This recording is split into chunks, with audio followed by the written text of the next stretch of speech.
Hello, hello, hello, folks. I will wait for folks to get in here. If you are on Facebook and or YouTube, you will need to speak when you come in, or I will not know that you are here. TikTok folks, I should be able to see you when you get in here. Yes. What's up, Black Lab? How are you? Hey, Lena. How are you? Let me make sure that I have everything running. What's up, Penny G, Kiki, Maya Reeds, Artep?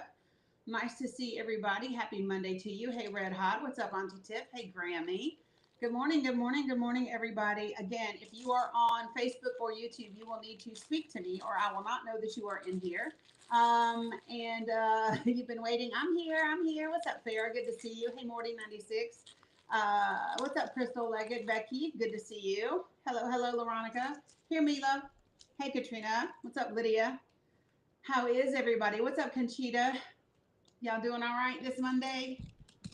I'm doing fantastic. Listen, I got called a bigot before 8 a.m. this morning. So, hey, T Love, how are you? I've missed you a couple of times when I've been on. Hey, Irma, what's up, Mary Shaw? Hey, Neuro Mama, how are you, kind of sus?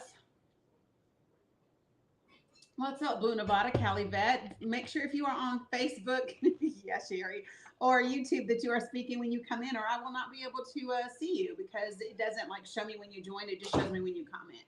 What's up? I think I said hi to Katrina. Hey, Iris, how are you? Good morning, everybody. What's up, Dillgrave? How are you? So, as you can see, that reminds me, I need to share with Facebook and YouTube what the deal is. Those of you guys on TikTok can already see what the conversation is about. Facebook and uh, YouTube, you should be able to. Why is it doing it like this? That's such a weird thing. Why is it Restream is acting crazy? So I don't know what you guys can see. You can see you. Do that, do you? So let's replace that. Good morning, good morning, good morning, everybody. What's up, Masani? Hey, Kimber. Hey, Cam. Allow to share a window. I would like to share a different window, please. A different window. Why is it acting absolutely crazy as hell? It is, and I don't know why. There we go. Restream change. What's up, Edith? Good morning. How is everybody? Hey, Paul. So if you can see the subject matter of today, then you can kind of guess where we're going with things. I think as we start to round out Black History Month, I think it's appropriate to talk about where we are, where we're going, where we've gotten, where we haven't gotten to, all the things. What do I think about Alice Johnson's position for Trump? What do you mean? What do I think about it? Everybody always asks me these questions that are very like broad. Hey, Brandy, how are you? Um, okay, so I'm gonna just say a couple of different things. Let me just say something. So yes, I have seen the yeah. So let me say a couple things to you guys. So yes, I have seen the email that OPM sent out to everybody asking them to name the like 5 things they've done in the last week and basically kind of prove what they've done and their value. What I do know is that federal employees have sued as a result to this. As a result of this email, it's interesting that Elon and Kash Patel seem to be having a bit of a power struggle over that email because Kash Patel told FBI folks don't respond because the FBI will continue to do its evaluations the way that they have already done them. So yay, you know what I mean? So I think that listen, here's what I really do think. I think that DOD said the same thing, right, Cam? And here's what we're going to see, right? We are going to see the battle, the power struggles begin within this administration. You've got folks who do and don't want to be. Thanks, Britt. Annie, I appreciate that. Good morning, Edith, over there on that side of the world. Hey, Margaret, good to see you. And so I think we're going to get to see the power struggles. And Tulsi said the same thing. Yeah. And right, Dan Bongino as the FBI deputy director. And I know that he's ex-Secret Service, but I keep saying this to people. Let me just say this, just because you were in the military or just because you were a member of Secret Service does not mean that you are qualified to be the director, deputy director, or administrator of a particular department. It doesn't mean that you're qualified. Just because you were in the military doesn't mean you're qualified to be the Secretary of Defense. Just like it it's just asinine for people to think that it automatically equals those things, because it does not. Um, my thoughts about anybody that Trump nominates is um, I I just don't give a shit, honestly. I don't I don't care who he appoints to, like this Alice Marie Johnson, um, pardoned after Kim Kardashian lobbied. I don't care. I just truthfully don't believe that there's anything that Donald Trump does at this stage of the game that is truly meant to come from a place of compassion or kindness or something that's good for the people. And the reason I believe that is I don't believe that he's capable of compassion. I've never seen him implement it. I've never seen him be able to express it. I've never seen authentic emotion come from him other than ego. That is all I've ever seen from him, and I just don't believe that it's possible. I think that everything is about politics and position, and so that's my opinion, right? And I just, hey, what's up, Jerry Frost? And so, listen, folks, I'm just going to talk about things, and we're going to talk about facts. So, just Kat, do me a favor, go ahead and join the panel. I sent you a direct invitation for you to join the panel, and let's talk about the quote unquote invasion. That's not the subject of my live today, but I'm just going to go ahead and handle you straight off the bat. So I will either find out right now whether you are a troll, whether you are a bot, or whether you are a real person that's interested in a fact-based conversation. Nope, you worked online. Well, you're on TikTok, so you can either get on the panel, right? Because you obviously have something to say. And if you can text, if you can chat, then you can talk, right? And if you're that tired that you can't get on the panel, then you should be too tired to talk shit in the chat.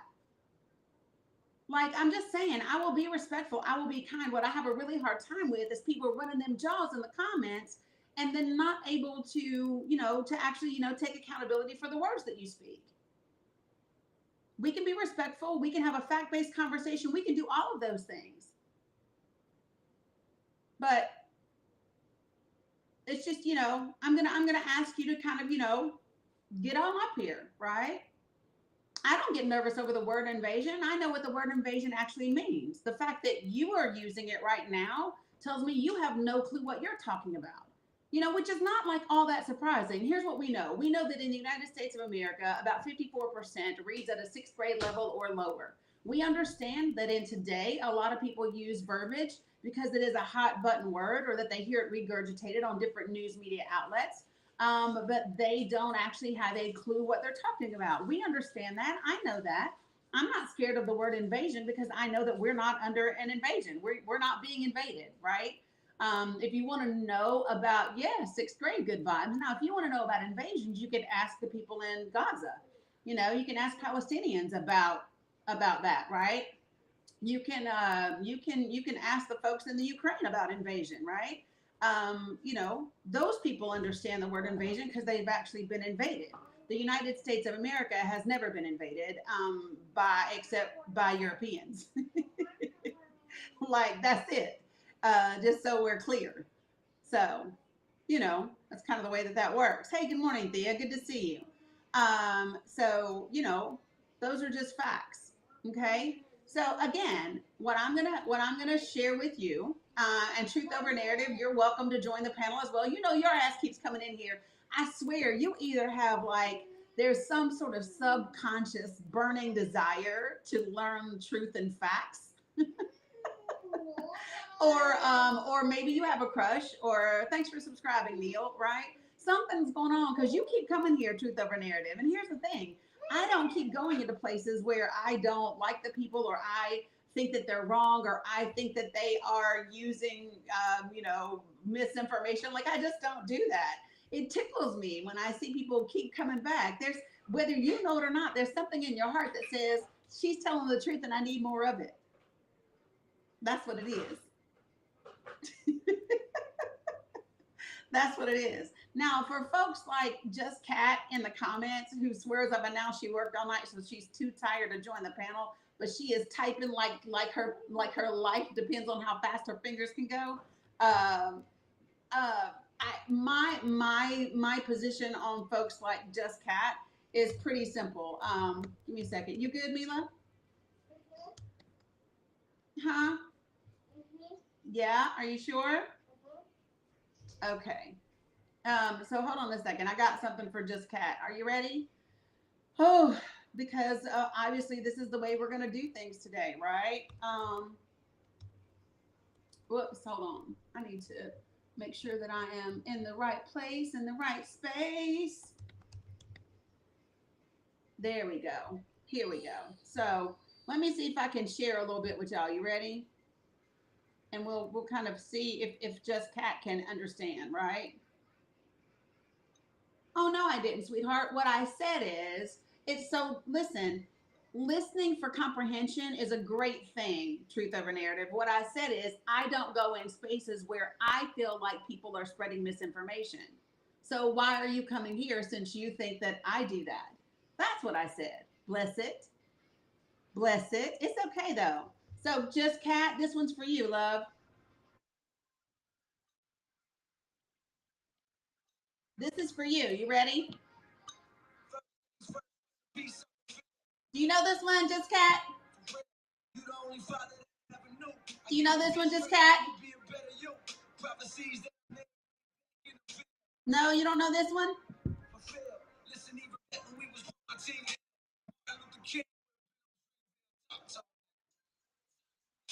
Hey, one time for my LA. Do y'all know this one? Don't save her. She don't want to be saved. Don't save her. She don't want to be saved. Don't save her. She don't want to be saved. Don't save her. She don't want to be saved. Bless it. There you go. Good morning. Happy Monday, Cat. Have a great day. Whoo! What's up, Crystal? How are you? All right, so appreciate you, Linda, for muting that. Love it. Yeah, this is where we are right now. This is where we are. I'm not doing foolishness and I'm not doing fuckery today. If that is you, then I'm going to treat you accordingly. That's what's going to happen. I'm going to treat you accordingly. Okay? And that's just the way that it is. If you think that something that I'm saying is not accurate, then join the panel and come on up here and have a conversation with me. I am more than willing to listen and be respectful and consider your information. Okay? And I'm going to challenge you with facts. So if your facts, if you believe that I'm wrong and you've got facts to back that up, then I'm going to request that you join the panel. And if you don't do that, then I'm just going to call you out and I'm going to tell you that I think you're inauthentic. I don't think that you're genuine. I just think that you're here to troll and be an asshole. Like, that's what I think. Good morning, guys. Right? That's it. Because people who actually care, people who want to make a difference, people who want to have a conversation, they can actually back up what they say. And they're okay with being incorrect. They are okay with being, uninformed, misinformed. They are okay with getting accurate information. If that's not you, then that's not you. Okay? So that is where we are. Good morning. Happy Monday to you. Sleep well. Don't work too hard. Whatever. Okay? So it's just that. I'm just not doing it today. So if you are a subscriber of mine, do me a favor and I don't know, put an orange heart in the comment if you are a subscriber of mine. If you are a subscriber, what's up, Shorty? Put an orange heart in the comments. Love it. Love it, love it, love it, love it. So, good morning, Miss No. Do it count if I was gifted? Of course it counts. Of course it counts. All subscribers count. Good morning, Cheryl. Good to see you. Okay, so let me just say this. Yesterday, if you are a subscriber, you know that every now and again we do documentary viewings, and we have discussions about them and that sort of thing. And a lot of times those documentary viewings are political. Sometimes they are about social justice issues. Sometimes they are about different things, right? Appreciate you, Becky, for subscribing. And so yesterday was one of those days where we did a viewing. Hey, Alice, how are you? And so yesterday, the viewing that we did was we watched the documentary 13th. So what I'm going to ask you to do is if you have never seen the documentary 13th, please put a 1 in the comments if you've never seen the documentary 13th. Appreciate you guys. Morning. I hope your baby. Ooh, that went really fast. Okay. Oh my God. Look how many of you guys have never seen it. Wow. Thanks, Sexy Sand, for extending your subscriptions. So let me just say this. Your okay. So the documentary 13th, you can watch it on Netflix, but it's also the entire thing is on YouTube. Okay, so there's no reason that you cannot watch it. You can access it on YouTube and you can watch the entire thing. It's on Netflix, but it is also on YouTube. It was gut wrenching, and I watched it yesterday for about the third time. And if you were on that Zoom with me yesterday, you could. I had a very visceral reaction to it, which I typically do. I have a very emotional reaction to it, and my emotions go through a bunch of different examples. Alice, I love that you're going to watch it today. I would ask everyone to watch it today. What's up, Nico? I would ask everyone to watch the documentary 13th, whether you watch it on Netflix or whether you watch it on YouTube. I would ask that you watch it and then come back. Um, and I will say this: I was gonna come on last night, and I could not. So one of the things about me is I'm empathetic, and I tend to feel a lot, and I tend to feel just a lot from everywhere. Like when there's a lot of fuckery in the world, where there's a lot of war or hate or any of that, I tend to pick it up because I do believe that we're all connected, and so I feel a lot. So the documentary is called 13th. It's literally 1 3, so 13th with the th on it. It's 13th, like the 13th Amendment. And just put in 13th documentary, and it will come up on YouTube. It will also come up on Netflix. Um, Awesome, Gemini. I love that. Thank you guys for watching it. And so, what I ask people to do is I ask people to watch these things so that we can come back and have a conversation. Hey, Martin, good to see you over there in YouTube world. And so we did watch it yesterday, and it's one of the reasons why I'm doing this conversation today. The image that you see on your screen is because we are winding down Black History Month, and I think it's important for us to talk about these things now. Some of you all yesterday got to see where some of the things I talk about came from. Now, that documentary came out in 2016, okay? It came out in 2016. I watched it the year that it came out, and it is now 2025. So it has now been 9 years. It's incredible that it has been 9 years since that documentary came out. And it's incredible how much worse we have gotten as a country compared to where we were when it was made and when it came out. And so I'm going to talk about some things today that are in that documentary, and you've heard me talk about some of them before, but we're going to talk about them. And one of the reasons why I have a variation of pictures on here, one of the reasons why I have, a reference to slavery on here, one of the reasons I have a reference to the prison industrial complex, one of the reasons I have Ahmaud Arbery on here and Emmett Till and Khalif Browder is because it's showing the span of time in which this country has dealt with this issue and why we continue to, and the way that it has simply reincarnated itself. The way that our systems have simply they've just gotten a makeover and continue to operate in a way that still does what it was originally designed to do. And so we're going to talk about that. And I'm going to talk about how it is relevant when it comes to this Trump administration, how it is relevant when it comes to how people voted, how it is relevant when it comes to campaign ads, and it's how it's relevant when it comes to policy, because we should be having this conversation more often. And if this is a conversation that is uncomfortable for you, then you are someone I really hope stays.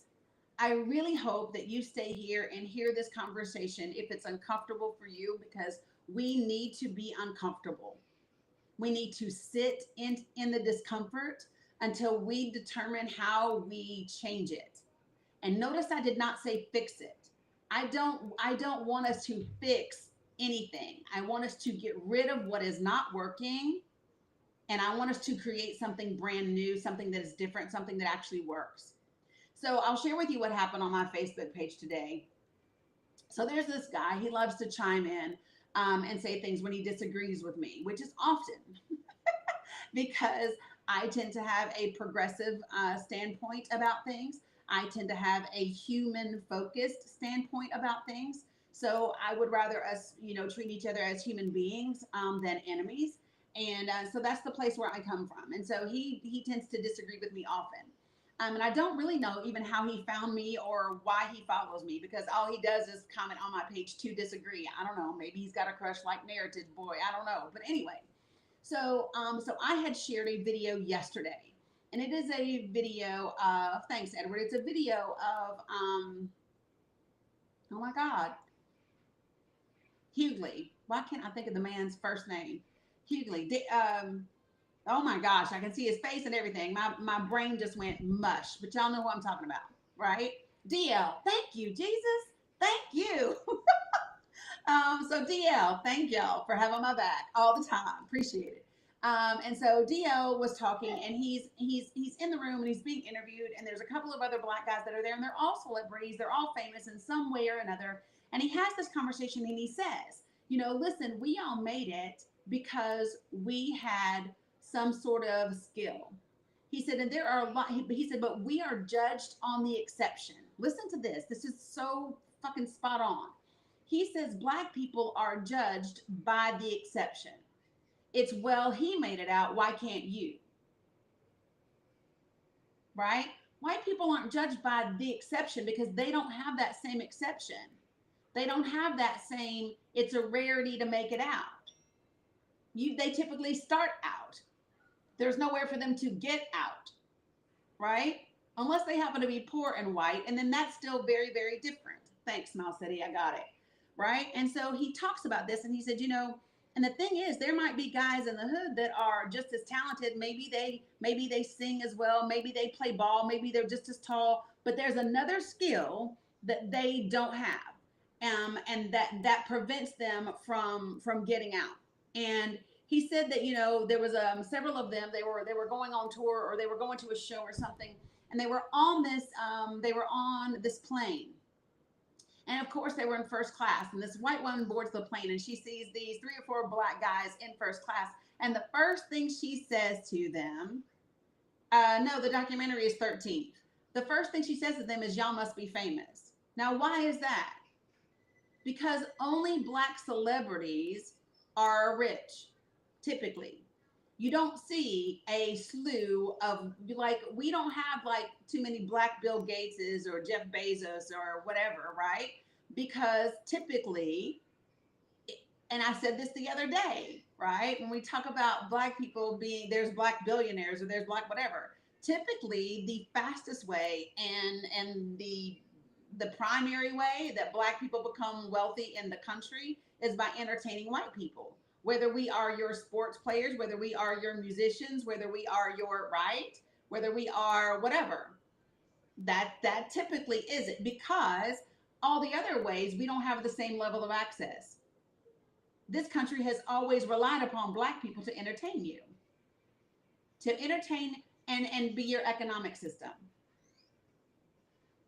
That's it. Entertainment and to be your economic system. So we either have to entertain you or do the work you don't want to do. That tends to be it, okay? And what's up, Ja? Good to see you. And so this is a conversation that was being had. So all I did was share this video of DL having this conversation. And so this man comments, and the reference that he says is, his comment is, thanks Trinity. The comment that he says is that that, you know, it's really, really sad. He's worked in the criminal justice system, and, you know, he's dealt with a lot of folks, you know, as soon as they get out of prison. And he says that they, what did he say? They have three or four babies by 3 or 4 different mamas, and they have, you know, addictions or whatever, and they're gone within a month after the baby's born, and it's just terribly sad. So that's his original comment. And I'm wondering how that comment is relevant, number one, to the video that I shared. Let me just say that, right? And yeah, it continued this morning, Donna Ski. Right, Auntie Tiff. So I replied back and I said, well, what is your point? And what part of the criminal justice system did you work in, right?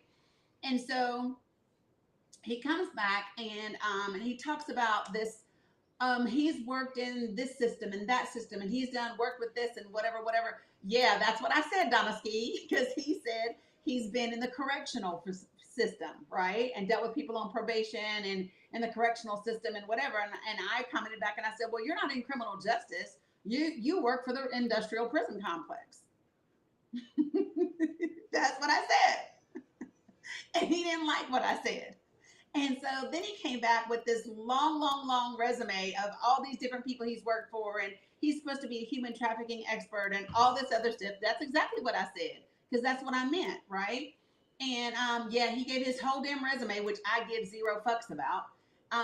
And then and then he posts some screenshot that's supposed to be one letter from a prisoner who happens to have an addiction problem and who's talking about trafficking someone, right? Something like that. Which, by the way, it's part of some PowerPoint documentary. Great, Mini Gig Bikes. I'm glad you're watching it.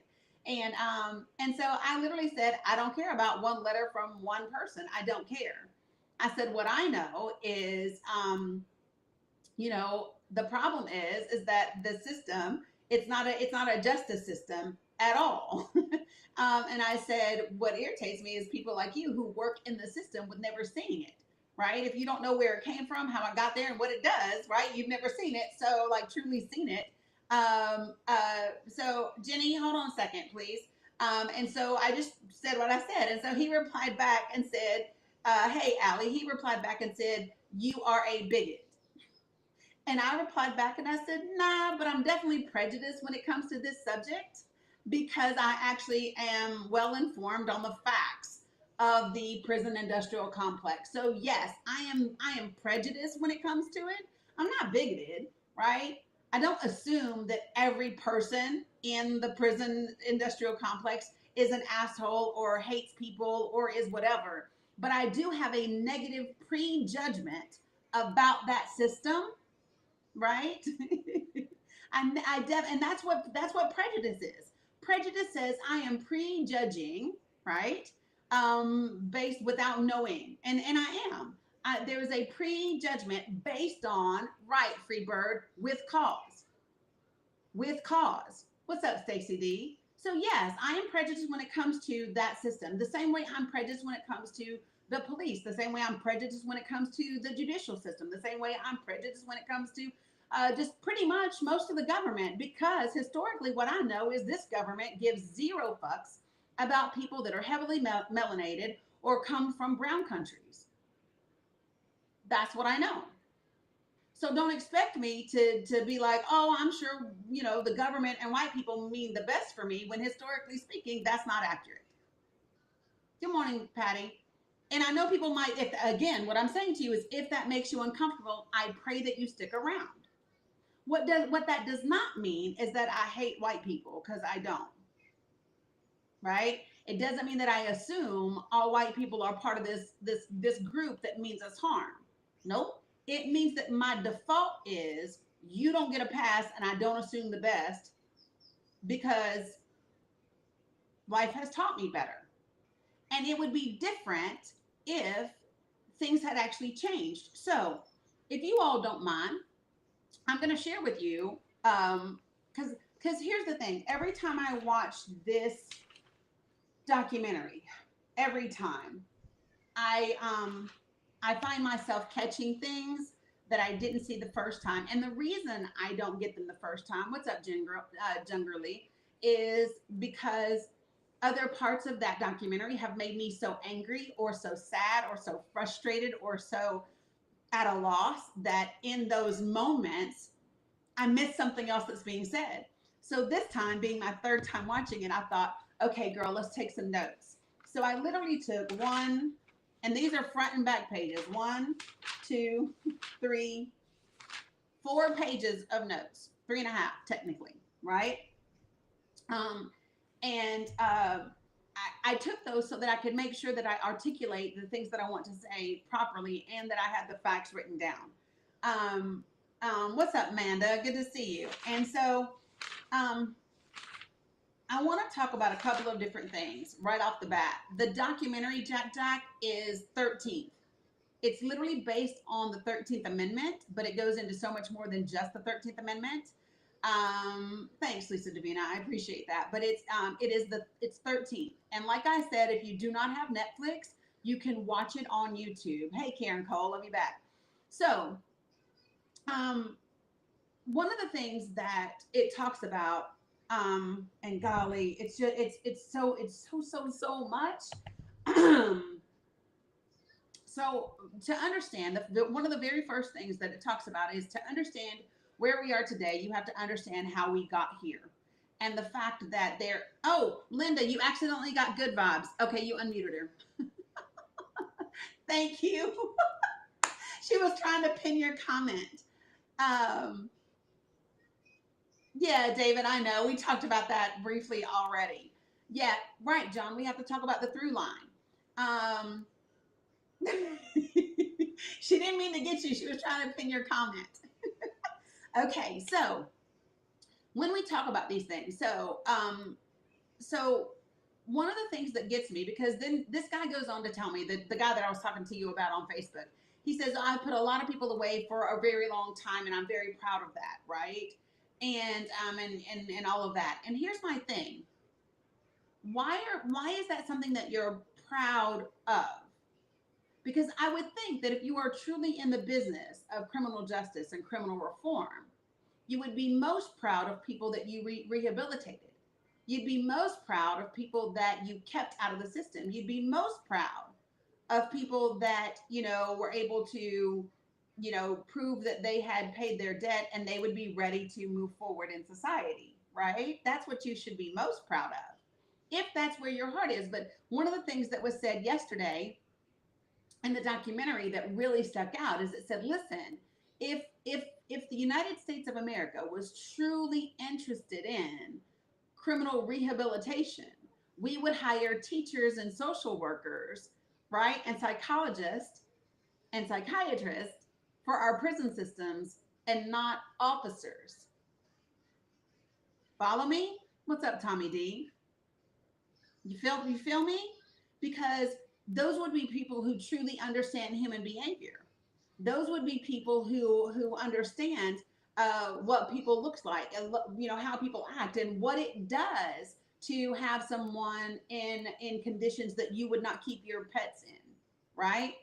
To have them in a cell that is 6x9 with no windows, to have them be locked up and have no human interaction for 23 hours a day, to have no form of touch, right? To have no form of human contact, which by the way, we are still dealing with the impacts of C-19 and the lack of social interaction that we all had as a world, right? And in this country. Here's what we know is that if you hug someone for just 20 seconds, it automatically releases endorphins in their brain that help, help with depression and all those things.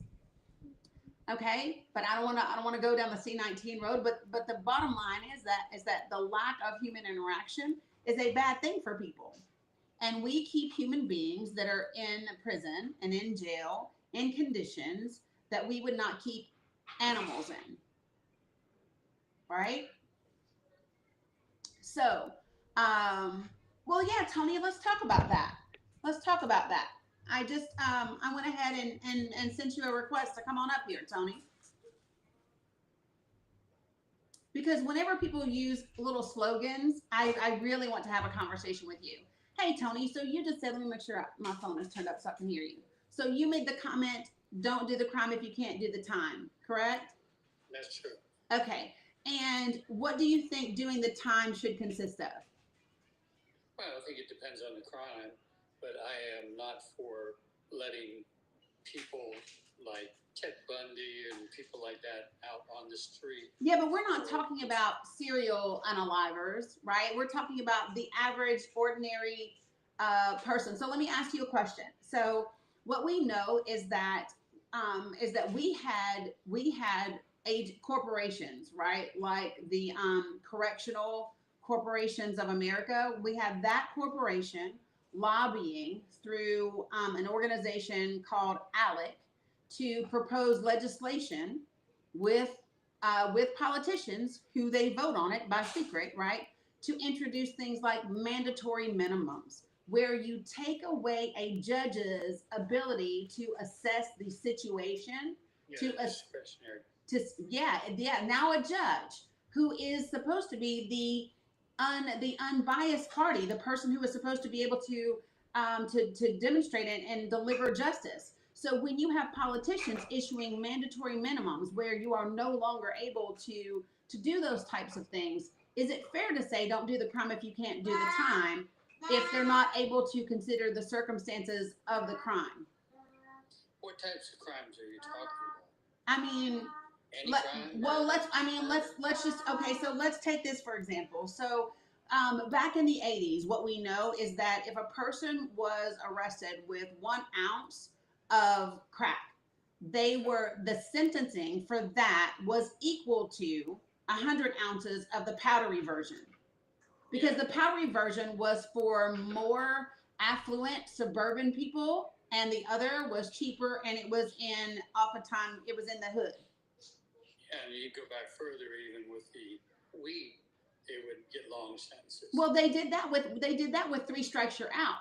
We don't have to go to we can come into the 90s. We can come into the 90s and we can see people with don't say the W word because TikTok will get me. But what do you say for that? people say devil's lettuce. Devil's lettuce, okay. Yeah, but so TikTok jargon. yeah, but you don't have to go before the 80s. You can come into the 90s. Right? So when we say things like don't do the crime if you can't do the time, it's not accurate when the laws that are made by the politicians in conjunction with the corporations who make money off those laws are set up to make the time not be adequate for the crime. Yeah, so 3 strikes you're out because it could be 3 small strikes. Is that what you're saying? Correct. Absolutely. Yes. Yeah, I would disagree with that. Yeah. So like what I know, and so this is my thing. So the reason why I wanted you to come up is because it sounds really great when people say don't do the crime if you can't do the time. Until you dig in and you understand that the time is set up to benefit the corporations making the money. When you have private prison systems that make contracts with states and they build the prisons because the states have agreed to keep them full, right? So that's so that is a system that says we're going to find criminals to put into these prisons. And I misunderstood, but I thought when you first were talking, you were talking about very serious crimes with people that you do not want back on the streets. With social workers, criminals are pretty slick. They'll game the system. They game the social. So are politicians. Yeah, and they game the systems, and so are corporate.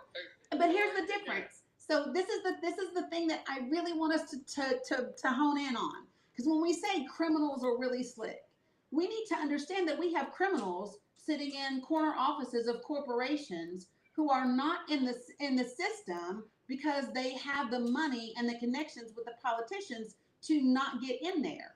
Right? So when we say criminals, I think we need to define who we're talking about, because criminals to me are many corporations and CEOs. Criminals to me are many politicians. Criminals to me are many pastors, preachers, bishops, and the people who have been moving those people around to different churches and hiding their behavior. So when we say criminals, I think we have to be very, very specific, because when people think criminals, we think people just getting locked up for selling something. Yeah, to make a distinction between violent and nonviolent crimes. Even if they're nonviolent. So, okay, let me ask you this. Does it matter if I cause someone's unaliving by overpricing medication that I could sell cheaper, or if I walk out onto the street and I hire somebody to unalive them? Does it truly matter if the end result is that person being unalived? I see. I get your point. Let me point out one thing to you. Sometimes people don't understand the ramifications of a crime that you would normally think, well, maybe it's not all that bad, like carjacking, for example. You think, well, that's not so bad. But my wife was a victim of that. She arrived at work. She was a little bit early. She got out of the car. She put her tea on the roof, turned around. There was a guy with a knife, right? He wanted to take in the car. And she didn't, the only reason she got away is because when he told her to get in the car, he didn't have his hand on her, and she just ran screaming across the parking lot. And it caused a lot of trauma. And so, somebody like that, he deserves to do some time. And I'm not saying that person doesn't. But here's what I would also say. Number one, I hate that happened to your wife. Okay. Number two, what I would say is imagine if the person that causes you the trauma. So I'll give you a personal example for me. So in 2009, 2010. Okay, well plug it up, sissy. Girl, you can't. So this is my 3-year-old she just turned 4. My granddaughter that I watch while her mom's at work. And so, hold on. So she's sitting over here and she's laying down and she says, Tutu, my phone died. And because I just heard it drop. And I said, well, plug it up. Now keep in mind, the charger is right there on the couch. The cord is in front of her. And she goes like this. I can't see it. We have a professional development day today that we worked off. So I'm an elementary school principal, so preschool to 5. So I can certainly relate to that. That didn't bother me at all. Yeah, let me plug her up. Hold on. Girl, you are too funny. Okay, so here, girl. If you want to see something, don't cover your eyes. Okay. She laughed. But I think I get what you're saying is these. But let me say this. That person, I'm not saying that person should not do any time. What I am saying is let's unpack that. So one for me is this. So and in 2009, 2010, I'm coming home from a lounge where I performed. And it's about 1:30 in the morning, and I'm just driving through a suburb outside of Charlotte, North Carolina, and I'm going home. Mecklenburg County. Yep, Mecklenburg County. And it's 1:30. The streets are very empty because of where I'm at, right? And I see a cop get behind me, and I'm immediately like, oh shit, here we go. But I'm just like, whatever, because I'm not speeding. I know where I'm at. I stop at a light, and I turn right the way I turn left. And sure enough, a second later, here you go. The lights come on. So I pull over, and he asks for my license and registration, which I provide. And that's okay. Here, girl. Okay. And so he goes back to his thing, and I have all the things, and he asks me whatever, and when he comes back, I said, may I ask what you stopped me for? Right? What was your cause to stop me? Yeah, normal question. Yep. And his response was, well, the when you buy a car and the dealership, they have like a little frame that goes around your license plate. Right. He said that come October, there may be a law against that. And so he was just going to write me like a warning about something that's not a law. What he hoped was that he could catch me with something, right? His profiling. Right. And so here's my thing. So your wife experienced a very real trauma. Take nothing away from that. Took a long time for her to get past it. Yeah. But here's my thing is we experience trauma every time a car gets behind us. It's traumatic just to exist in many ways in this country when you are a person of color. And I understand what you're saying. In my school, about 500 kids, and they're about half are Black persons, half are YTE, maybe a third because there's a lot of mixed. I always did say our school district kind of a model for integration because nobody looks twice with a mixed couple, biracial couple, or a biracial child. As a matter of fact, some of those children are the most beautiful, intelligent kids in our school. So yes, and I do understand. And I talk to the parents, and some, especially the guys, and they tell me that they are profiled. Yeah. And so I understand it. So you're basically saying that that if they're lobbying for-profit prisons, and then they want to fill them up. Yeah, and I'm not saying it. It's actually like a fact. You can go look up. Have you ever heard of the organization ALEC? ALEC. No. It's the American Legislative Council, ALEC, Education Council, and they actually write legislation and it's majority Republican legislators across the country. And when they write the legislation, they leave it blank. So it'll say like whatever the state of, and then there's a blank and it just says insert your state. Okay. And so when people first started, NPR did a big story about ALEC. And when NPR did that, some of them stopped associating with ALEC, and they stopped using what we would call corporate leasing. So the same way that we had leasing of slaves, right? We have corporate leasing in prisons. And so like in Idaho, a bunch of the Idaho potatoes are planted, harvested, packaged by people in the prison system. So what we have to understand is that if you notice, so the reason I'm doing this is because a lot of people don't realize what the 13th Amendment really says. So you're a principal of a school. Can you share with me what you think the 13th Amendment says about slavery? I really don't know. Right. So people think that the 13th Amendment ended slavery. Would you agree with that? Oh, yes. Okay, but it did not. No, it didn't. As a matter of fact, a lot of the black people in Texas didn't find out that there even had been, Yeah, it took 2 years that's why people celebrate Juneteenth. Because, there's no internet, there's no televisions, there's no nothing, and word gets to them, that you're free. But I'm not even talking about that. I'm talking about the verbiage of the amendment. So what people have to understand is that slavery wasn't about just enslaving people. Enslaving people they were economic property. Exactly. They were the economic system of the South. Okay, that's what enslaved people were.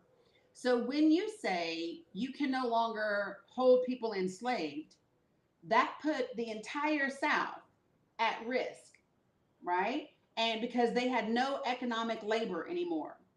So if you actually read the 13th Amendment, what it says is that you cannot imprison someone. Slavery is illegal except as punishment for a crime. And immediately what you saw after the 13th Amendment was done were Jim Crow laws. And you had black people getting arrested for loitering, for this, for that, for whatever. Okay? And that is why black men account for 6.5% of the population and 40% of our prisoners.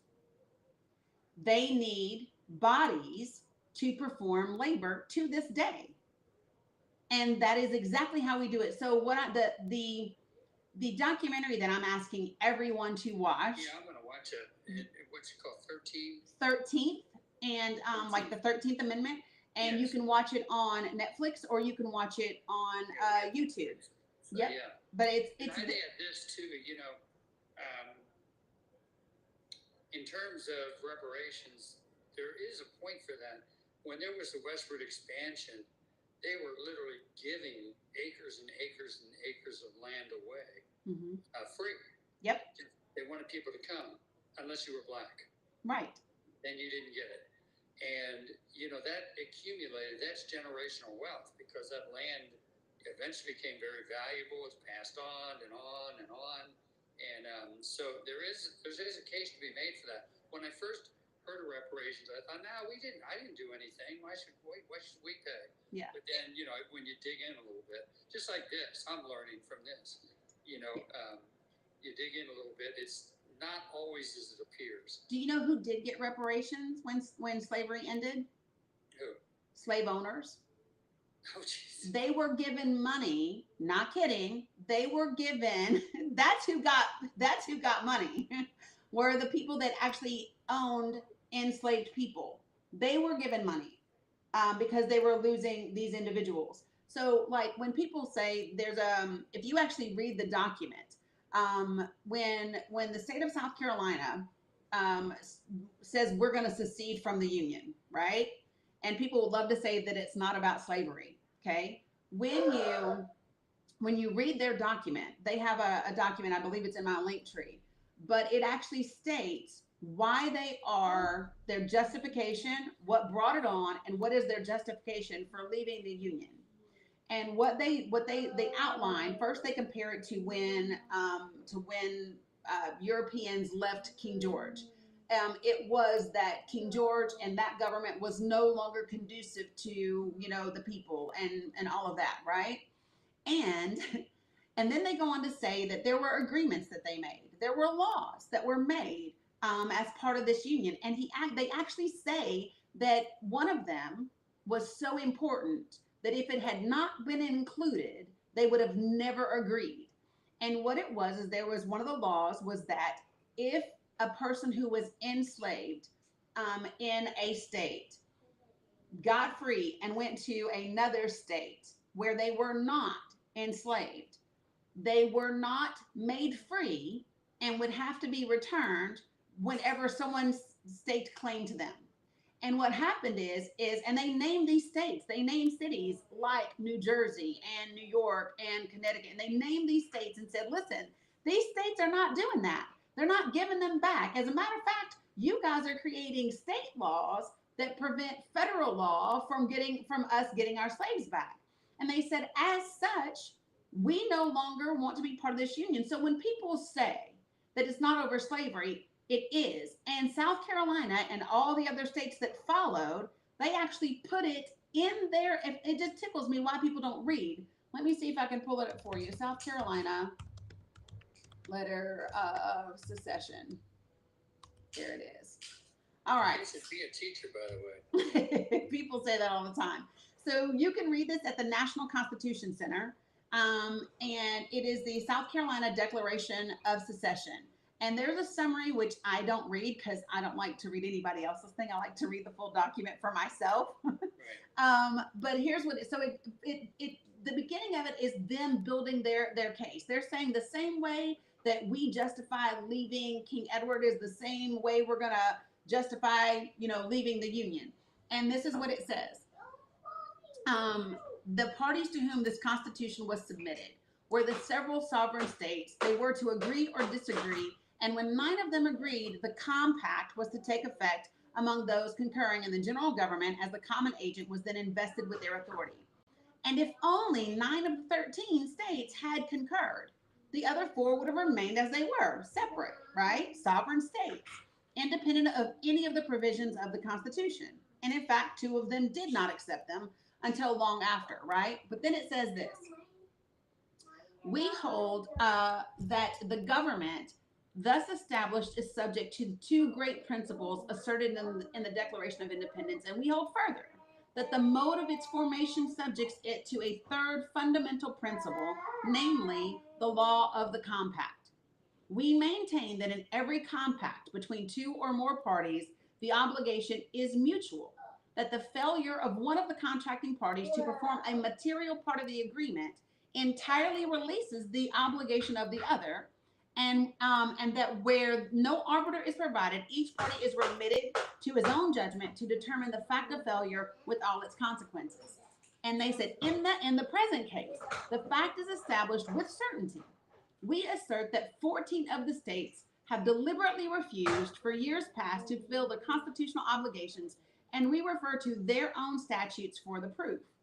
And then it says, quote, the 4th article says, quote, no person held to service or labor in one state under the laws thereof, escaping into another, shall, in consequence of any law or regulation therein, be discharged from such service or labor, but shall be delivered up on claim of the party to whom such service or labor may be due, end quote. And then they say this stipulation was so material to the compact that without it, that compact would not have been made. South Carolina is unequivocally telling people, if you did not agree to give us our slaves back, we would have never joined the Union. And it says the greater number of the contracting parties held slaves. Bloom, there's the word. And they had previously evinced their estimate of the value of such a stipulation by making it a condition in the ordinance for the government of the territory ceded by Virginia, which now composes the states north of the Ohio River. And then they go on to talk all about it, and they name them. They name the state of New Jersey. Hold on, I'll tell you. It is the states of Maine, New Hampshire, Vermont, Massachusetts, Connecticut, Rhode Island, New York, Pennsylvania, Illinois, Indiana, Michigan, Wisconsin, and Iowa have enacted laws which either nullify the acts of Congress or render useless any attempt to execute them. And he says, listen, this is what the state of, and so when people in the South say it wasn't over slavery, it was, and your states put it in writing that it was. So I'm not. Yeah, a lot of people say it's secession from the Union, but yeah, but the secession. It was slavery. Yeah, it says. Listen to this. Here's the name of it: Confederate States of America Declaration of the Immediate Causes which induce and justify the secession of South Carolina from the federal union. So yeah, it was secession, but they are telling you why we are seceding. Yeah, right. And this is the part that people, it's funny to me how hard people will argue this point when it's in writing and readily available for folks to be able to understand. Are you familiar with, there's a few educators that, because you are an educator, so these are some folks that are phenomenal. Appreciate that. So one is a lady by the name of Debbie Irving. She's phenomenal. She gives the best definitions between what's up, Jack Attack, between prejudice, bigotry, and racism that I have found. And they are so simple. The way she breaks it. She makes a distinction between each of the three. Oh yeah, and it's beautiful. So I've shared this with people because I want people to go to her site. I believe she's actually in my link tree. So if you're on my TikTok profile, I have a very extensive link tree. Thank you, Stacey D. She put it in there. But I'll just, because it's so short, I can tell it to you. It says, are prejudice, bigotry, and racism the same thing? No, and this is a huge source of misunderstanding. She says prejudice is when a person negatively prejudges another person or group without getting to know the beliefs, thoughts, and feelings behind their words and actions. A person of any racial group can be prejudiced towards a person of any other racial group. There's no power dynamic involved. Bigotry is stronger than prejudice, and it's a more severe mindset, and it's often accompanied by discriminatory behavior. It's arrogant and mean-spirited, but it doesn't require systems nor power to engage in. You can just be a bigot. Racism is the system that allows the racial group that's already in power to retain power. Since arriving on U.S. soil, white people have used their power to create preferential access to survival rights and resources like housing, education, jobs, voting, citizenship, food, health, legal protection, etc., for white people, while simultaneously impeding people of color's access to these same rights and resources. Redlining and such. Gerrymandering, the whole nine, right? Yes. And like when my daddy came back from Vietnam, he served 2 tours in Vietnam. And there were tons of Vietnam veterans who came back and they were able to get VA loans and houses, except black people. Right? Except black folk. Not long ago. No, it's not that long ago. And this is the point. So things that I wish people would understand, and here's where it gets complicated, is because people feel uncomfortable, right? In these conversations, because it is hard to say this is who our country has been and is to a large degree. I will tell you this, it was much harder for me when I watched the documentary 13th. Keep in mind, I'm a veteran too. My dad was a veteran. My brothers are veterans. All of us are. And I'm biracial. And when I watched the movie 13th, and it became clear to me that there was an intentional design by the government of my country and the people running to run that government to harm me and mine while not appearing like they want to harm me and mine. it was like a gut punch. Even though I knew it, it was different. And when you watch the documentary, you will see how different it is. Um, because there are tapes and recordings of Ronald Reagan strategist Lee Atwater, and conversations that they had about the Southern strategy and how to employ it. And when you watch it, you will see direct parallels to what's happening right now and what's been happening for about the last 10 years in this country. And it's just different. When people say that there's been slavery all over the world, let me tell you something. America, what became the United States of America, it's called 13th Marie West. It's 13th. So it's what became the United States of America, looked at the rest of the world and how they did slavery and was like, hold my beer. Because we had chattel slavery. We were the first one to have it. Nobody had chattel slavery before us.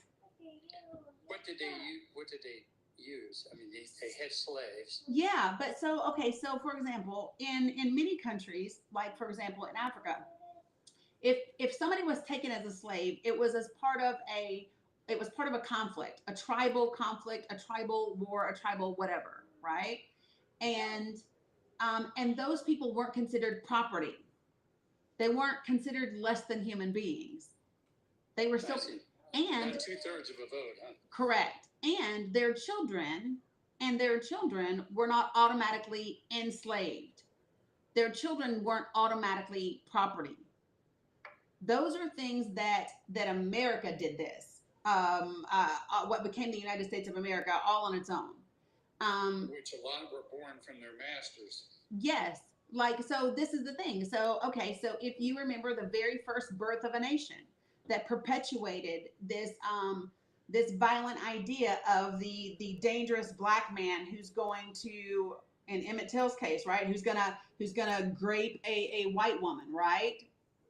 That image where, if you remember Birth of a Nation, the white woman throws herself off the cliff rather than be graped by this horrible, mean, animalistic black man, right? So if you take that and you actually think about it, the when we talk about interracial grape, the largest perpetrator of that is white men against black women, all the way back through history. And so there's so much to unpack. And so the purpose of this conversation is not to say that no one should ever do time. What we are saying is that the system isn't designed to rehabilitate, and the system is not designed so that people can do their time and then move on with their life. They do their time, but they still can't vote. They do their time, but they still can't get a good job because the application says, have you ever been convicted of a felony? They can't get apartments or good housing for them and their children because it says have you. So it's not enough just to make them pay for their time. They have to be punished, stripped of their humanity, and then put at a greater disadvantage when we release them back into society, and then somehow think that they are still supposed to be able to stay on the straight and narrow. What do you do when you can't get a good paying job? Well, yes, and a lot of times they're convicted, of offenses that were once felonies, no longer felonies. Correct. But they have a felony on their record. Yep. And there's no statute of limitations for that to be removed. Yep. So if they committed that crime at 18, they're considered an adult. And if they're 80 years old, they still have it on their record. And a lot of people, all through the interim, when they went to get a job, they had to click on the felon. They said, okay, thank you. Yep, and you're done. And the thing is that, so here's what's crazy is a lot of states, a lot of people don't know that some states have gotten rid of that status or restored voting rights, but the people haven't been notified. Yes. Right? And it needs to be done nationwide. It does. And so this is... if it's nonviolent, I'm talking about some, horrendous crime. Right. But say just a felony, you stole something, and and you have a felony on your record. Okay, you do your time, whatever you do, and after 5, even 10 years, whatever. Right. Pick a reasonable time. Yep. It's gone. and then you can go in and apply for a job and check the box that says I'm not a felon. You know. Yep, so that you can move on with life. So would it surprise you? Let me add this too. When you talk about white people systemically cutting out black people, they cut them out in the history books too. Yes. And it's amazing to me because I recently watched 688. I don't know if you've seen it. Everybody's talked about it, yes. Yeah. And it's a Tuskegee Airman, and the experiments were done on that. And as I learned these things, I thought, why didn't I know these things? Yep. So I'm going to show you, because you are an educator, I'm going to give you a couple of things that are just fantastic. So one. I'll give you one too that you may have never heard of. Let me just interject real fast. Okay. It's by Bill Cosby. Of course, he had his own problems later in life or whatever. But I uncovered this documentary he did, and it's called Black History, called Lost, Stolen, or Strayed, and it was or stolen, and okay. It was stolen. Right. I mean, you know, the history books are full of white people, and then he goes into great detail about inventions and contributions that black people made that you have no clue. Yes. You know, they were involved. And there's a movie I want to see, but it escapes the name of it. They're like working with NASA. Oh, Hidden Figures. What is it? Hidden Figures. Hidden Figures. That's next on my list. Oh, you can watch Hidden Figures on Disney or Hulu, and it's fantastic. Yeah, but that's the one that you're talking about. My daughter recommended. She said, "Dad, you got to see this." Hidden Figures is incredible. There's another one that I haven't watched yet. That is on Netflix. That is by Ibram X. Kendi, called Stamped from the Beginning. But yeah, it's another one. So there's so much to talk about this. So when you talk about history books and education, and I could also throw in there Confederate statues all across the country. Yes. We got those because of the Daughters of the Confederacy. They paid to have those statues put up all across the country to whitewash and to redo the story of the Civil War, and its outcome was the Daughters of the Confederacy. There's a great it's like a 6-minute long little Vox series. And if you look it up on YouTube, just type in Vox Daughters of the Confederacy and it'll come up. And it talks about that's what he just talked about, Jen. He just talked about 688. But so they talk about, so like there's a textbook, it's an elementary book in Georgia. I think it's like 4th grade, 3rd grade, something like that. Anyway, it refers to the slaves, quote unquote, frolicking in the fields and singing their songs. Like they weren't frolicking anywhere, right? But they outline for you the Daughters of the Confederacy and how they went about getting the statues put up. It was never this thing where we were honoring them. It was literally they needed to reshape things, and so they used their money and their influence to do it. But so this book right here, Lies My Teacher Told Me. Let me see if I can back up on TikTok. Hold on, I'm just going to take down my thing. Oh, there it goes. So Lies My Teacher Told Me. You can screenshot this one. If you type in Lies My Teacher Told Me. I can remember it. That's easy. This one is so good. So the guy that wrote this, James W. Lowen, he recently passed away, but the university that he taught at still keeps his work alive. Like he has a recent document that outlines that all the sundown towns that we still have active in this country. One is not very far from where I'm from. It's in Erwin, Tennessee. Erwin, Tennessee is a sundown town still to this day. Where's a sundown town? Oh, okay. So sundown towns are towns where Black people could not be caught in after the sun went down. You could literally be escorted to the city limits. I kind of thought that it was a curfew type thing. Yeah, it was get out of our town, or you can find yourself in an oak tree. That's what it was. So let me just see if I can put. I'll put this. Let me do sundown town. I'll put this. I'll put this in the link tree. So yeah. So here we go. So you can do sundown towns by and by state. And this is from him. He passed away in 2021. And but you can. I love this map because it's interactive. Let me just show you real quick. And YouTube and Facebook, let me share my screen with you all so you can see what I'm sharing with him. So give me 1 second. I am going to find the one that I I'm see at. the comments that Poison saying there's an app for sundown towns. There is. And okay, stop being crazy. Or Danny, I guess it is. Okay, so let me do. Sorry, guys, hold on. I'm getting there.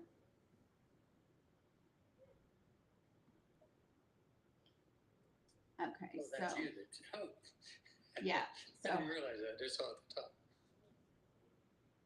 okay, don't. Okay, so for goodness sake, stop doing that. It's wanting to be all crazy. So apparently, Restream, um, they have redone their thing. Okay, unable to show. I know because I changed it, so don't do that. So let me just stop and let me share. Share window. I'm going to share this window and go here. So you guys that are on Facebook and YouTube, are you able to see? Give me 1 second, guys. I'm sorry. You're good. Um, if they have just changed their maybe if I pull this out, I'm gonna pull this out and make it its own little tab. So maybe it'll let me share it differently. Probably. All right, let's do this. Boom, boom, boom, boom. Replace window. Give me my choices, please. This one. Thank you. This one. Yes, that's the one I want you to share. Thank you. Jeez, oh, Pete. Okay, now I got it so everybody can see. Perfect. And now I'm going to let you guys see over here on TikTok. My wife uses that phrase. I'm country as she wants to, her parents were. Okay, so let me show you. So this is the site. So it's a historical database. This is from Lowen, the same guy that wrote the book that I just showed you. And so if you click, so I was born and raised in Tennessee, and if I click it, it gives me all the places where there are sundown towns. So Irwin, Tennessee. Even today, Yep. Yep. And so yeah, it actually will list them for you. So if you're in North Carolina, it will show you sundown towns. Isn't that something? It's amazing. It's in this day and age. Yes. Yes. And I love the fact that they are still committed to updating this database, even though he's gone, because of his work. So, look at Texas's list. And so, when you actually click them, you can go in and it will tell you kind of like the status. So somebody said Vidor, and yes, it's right here. There's Vidor. So when you go in, and so it will tell you like when, what the census data is, what are the, like, what was the, like when things were last posted, like this was in 2000. But it offers you a ton of information about each of them. And so these are the methods of exclusion: threat of violence, private bad behavior, reputation. And so, yeah, that's what it does. And it says still sundown town? Probably. Isn't that something? And you know, it would be so easy to pass legislation to say, we're doing away with sundown towns. Yeah. So all the states that have those, it's now superseded by federal law.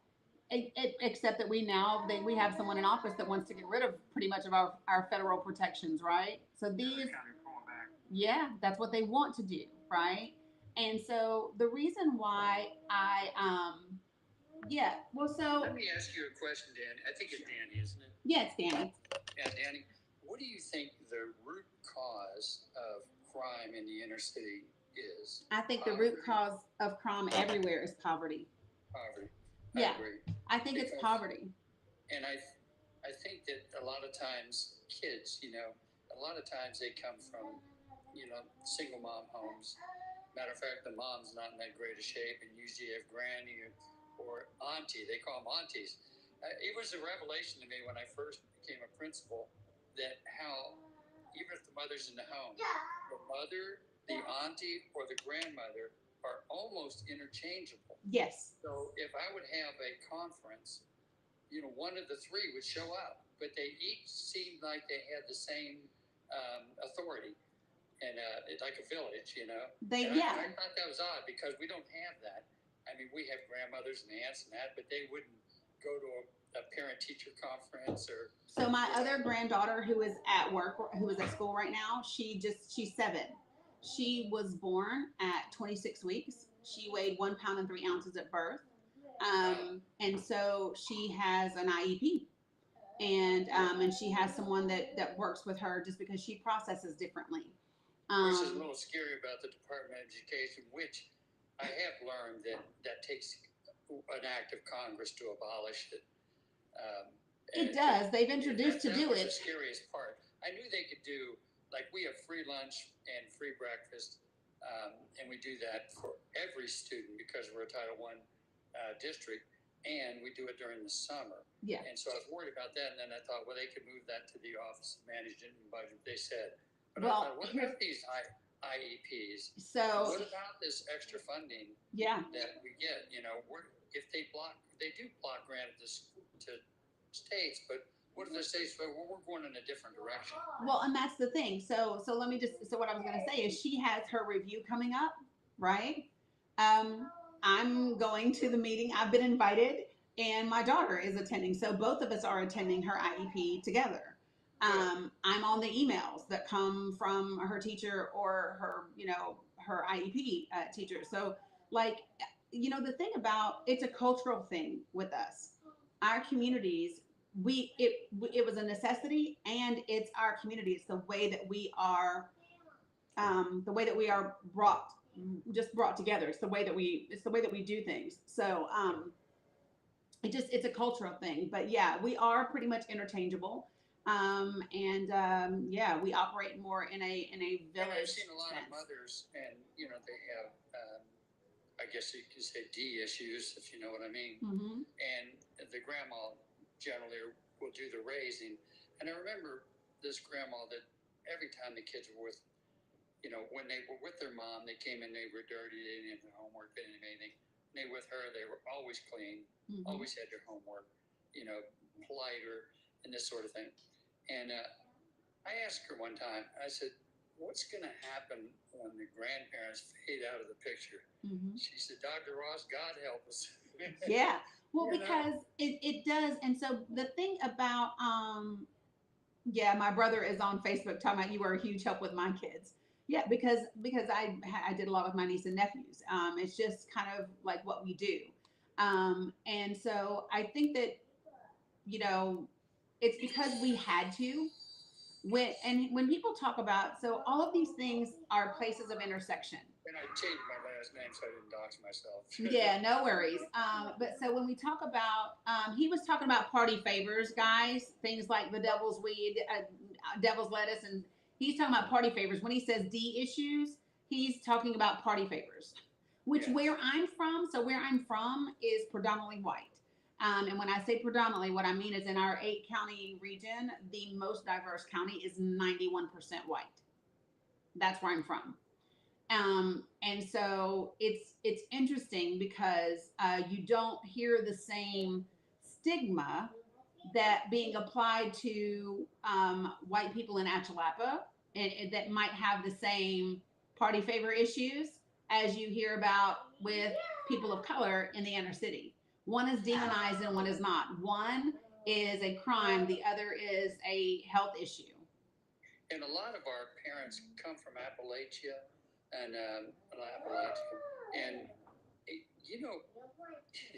if you look at the they're very similar. They may not recognize it, but they are. I see it. Very similar. And the biggest thing I learned about, and I've been a principal a while, is trust. Trust is so important. For Yeah. example, we don't have, our school's very well run and we have excellent teachers. We really focus on that. But if a black student and a YTE student get into it, is all the black parent wants to know is what happened what did you do? And I say, Yes. I don't kick them out of school because then they'll run them, Yeah. run around the playground and riding their bikes and waving. So I've got a teacher's aide and I have a little in-school suspension room. Yeah. And they do their homework there and no recess, and no lunch. I mean, they get lunch.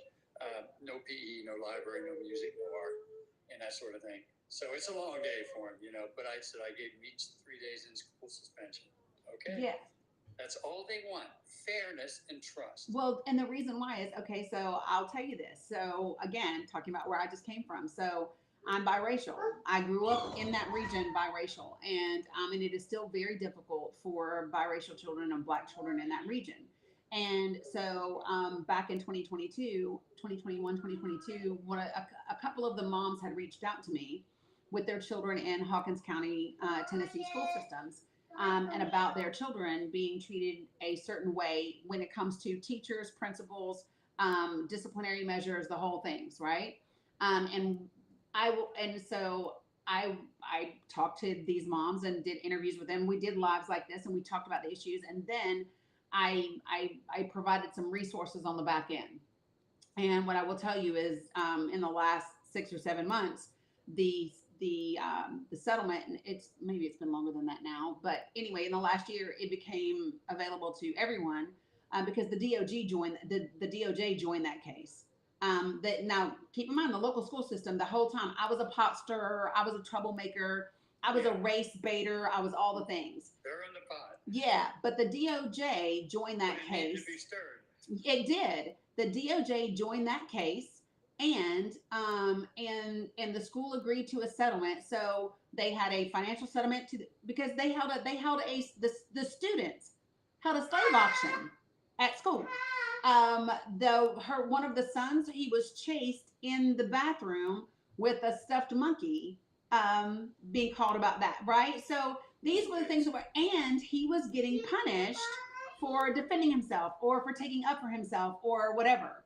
So that when we talk about, they want to know, what did you do to the other kid? It's because our kids are, and so that is another concern when you talk about getting away from the Department of Defense, because the Department of Education federally, because had it been up to the state, nothing would have happened. Had it been up to the local education board, nothing would have happened. So they did settle, and get this, they had to hire someone, and that's there. They have to be audited every year for 5 years, and then every other year for another 5 years to ensure compliance to Title IX, right? Good. And they should, but when people, it's, oh, that's so long ago. It's not. It's happening today. The problem is, and so now this kid literally has to go to a private school outside of his region because it's worse, and his siblings have gotten things said to them because now you're the troublemaker, right? Yeah, now you're the troublemaker because you held people accountable for what they were doing to your children. Yeah, and so this is what people don't realize, is it is a thing that still happens often. If you look, there are studies. Gosh, I would love for you to look them up.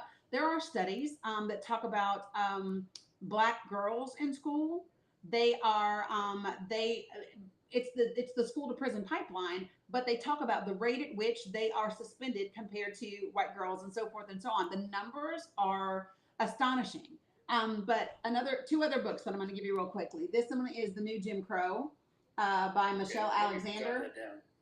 Yeah, The New Jim Crow by Michelle Alexander. I probably remember it just by the Jim Crow. Yeah, The New Jim Crow.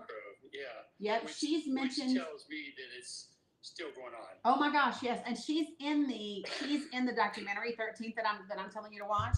And then this one is The Unaliving the Black Body by Dorothy Roberts. You will be astounded when you learn about what's happened from a racial and reproductive standpoint in this country. Some of the sterilization things that have happened, there's a lot in here as well, but those are 3 good ones. Let me tell you an anecdote. This is a good one. This black individual was a mountain of a man. He was huge, and he would get so fired up. He had high blood pressure, and he would go up to the female teacher and just go off the chain, Yeah. And so I remember one time, my secretary called me. I was in a faculty meeting, and she said, so-and-so's down here, and he's pacing, he's ready, he looks like he's ready to go off. So I went down, I turned it over to my assistant and said, just finish out the meeting. And I went down there, and I said, what's the problem? And he said, well, so they did this. And I think he had a valid concern.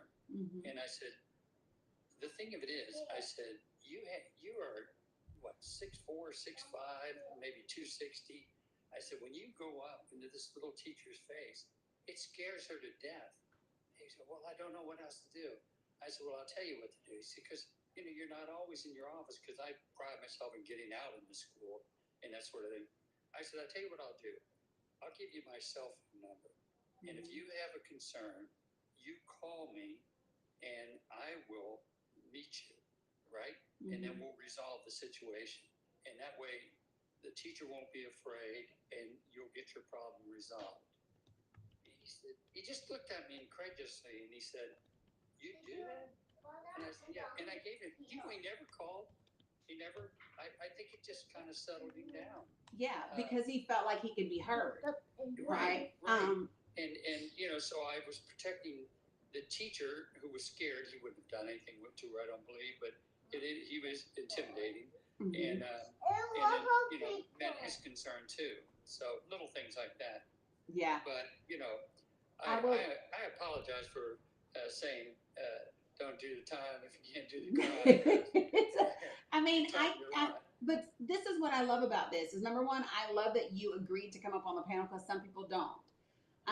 And number two, what I love is even though it's you and I having a conversation, there are hundreds of people in this room who are hearing information from, a lot of it that they've never heard before.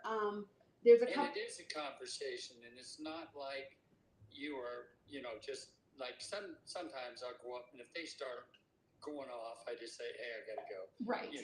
But I'll converse with anybody because I believe in lifelong learning. I believe that education is the best access to a better life. It is. And that's why I chose elementary ed. I thought I could make a difference. The one thing I've noticed that bothers me is sometimes the parents and even the grandparents and that, they keep the kid on a pretty tight leash, but then when he gets to be around 11, 12, 13, he starts bucking, and he knows that they can't really do anything about it. And then, what happens then? Yes. We need more black dads in the homes, I'm telling you. Well, and so here's my thing. I think that as a community, we would love more black dads in the home too. So what we would love is for them to stop being incarcerated for nonviolent crimes at ridiculous rates. We would love that felony for a minor crime so they can get a job. Exactly. That's what we would love. Yeah. 100%. And so one of the things when we talk about when you watch the documentary, you will see where it talks about how just between the 80s and the 90s, we had a massive just destruction of black communities when it comes to incarceration. So I will tell you this, and is when it starts, it will tell you that in 1970, the prison population was 357,292. In 2016, when this movie came out, the prison population system was, in 2014, it was 2,306,200. Yes. And how about this? 30% of Alabama, 30% of the black male population of Alabama has lost the right to vote due to felonies. 30% of the black male population in Alabama. Which means they're disenfranchised. Correct. Right?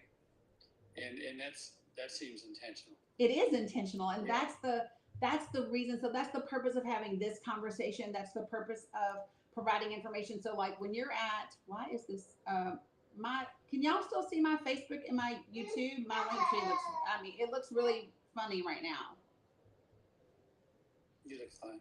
Yeah, TikTok does, but Facebook and YouTube, I just have a blank screen. Oh, I don't know why. If you're on face, can somebody in TikTok check me on Facebook and YouTube and see if I'm good? And maybe it's just on my end, or did it just go down? Because it could have. Thank you, Janice. But yeah, so when you see me over there, perfect. Then I'm just gonna let it be what it is.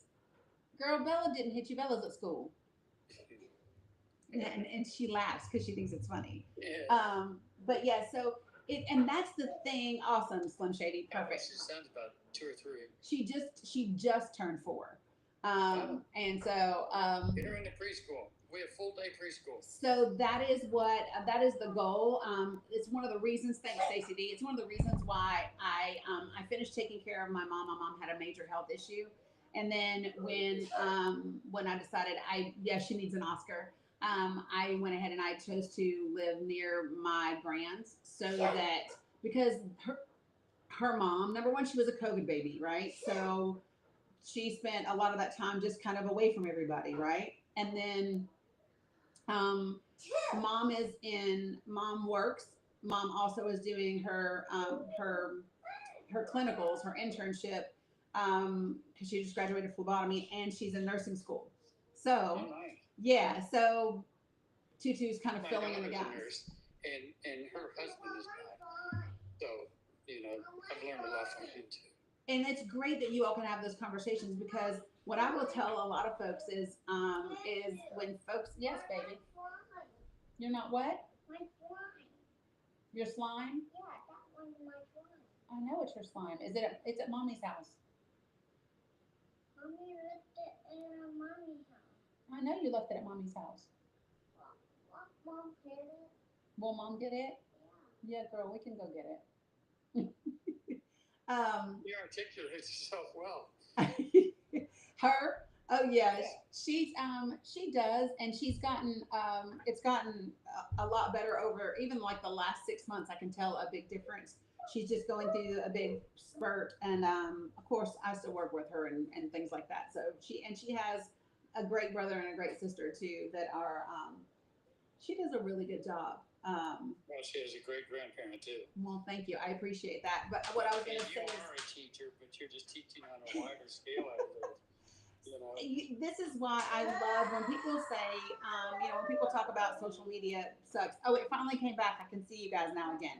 When people say social media is horrible or nothing really great happens on social media, I'm like, well, you're in the wrong spaces because it does happen. So, like, I have a podcast that I just launched about 6-7 weeks ago, and sometimes I will take snippets from conversations on these lives. My last podcast episode I put up on Saturday, and it started out a very intense conversation because she was a MAGA supporter like all day.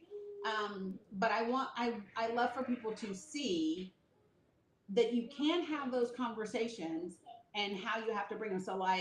So you're a teacher, you'll appreciate this. You're a principal. So watch this in the chat. And I taught 10 years too. Okay, so watch this in the chat. For those of you guys who are my folks, can you share with Tony there are 4 things we bring to every conversation. Slim Shady's already on it. What are the 4 things we bring to every conversation? CARVE, right? That's the acronym. Compassion.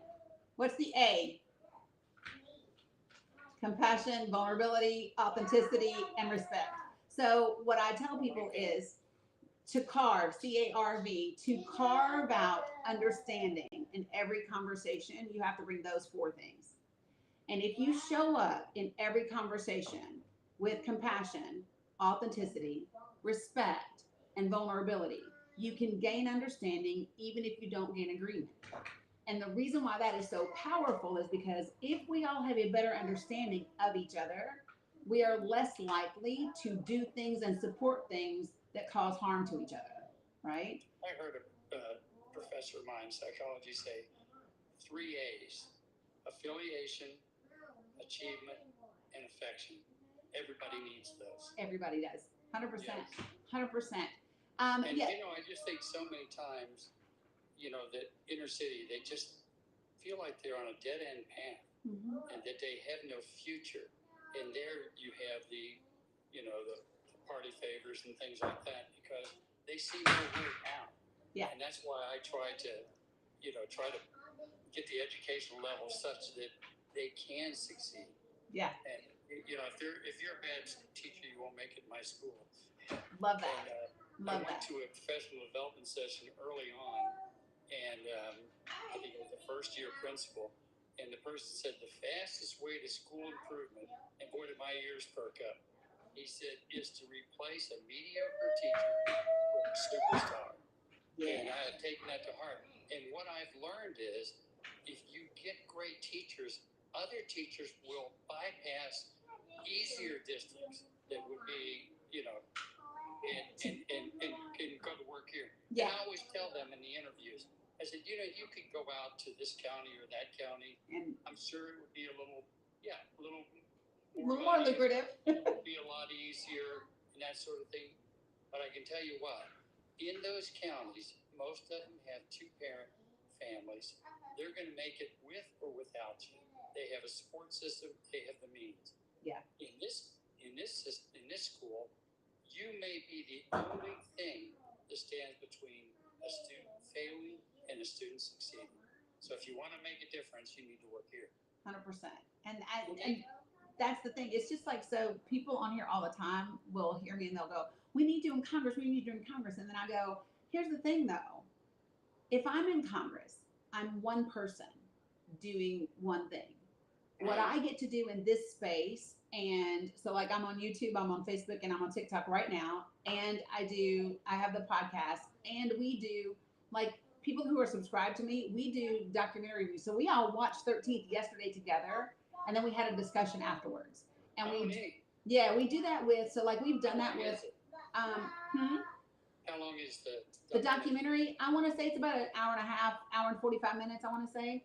I knew it had to be something if you had 3.5 pages of notes. Oh yeah, well, and I still need to go. Third time watching it is, because you miss things, and information overload. But what I love about it was so informative, and so we do this, and we do the documentaries not just on social justice and racial justice issues, but we do it about political things and whatever, you know what I mean? So we've watched I don't know, probably 7 or 8 different documentaries at this point. We're going to do it again.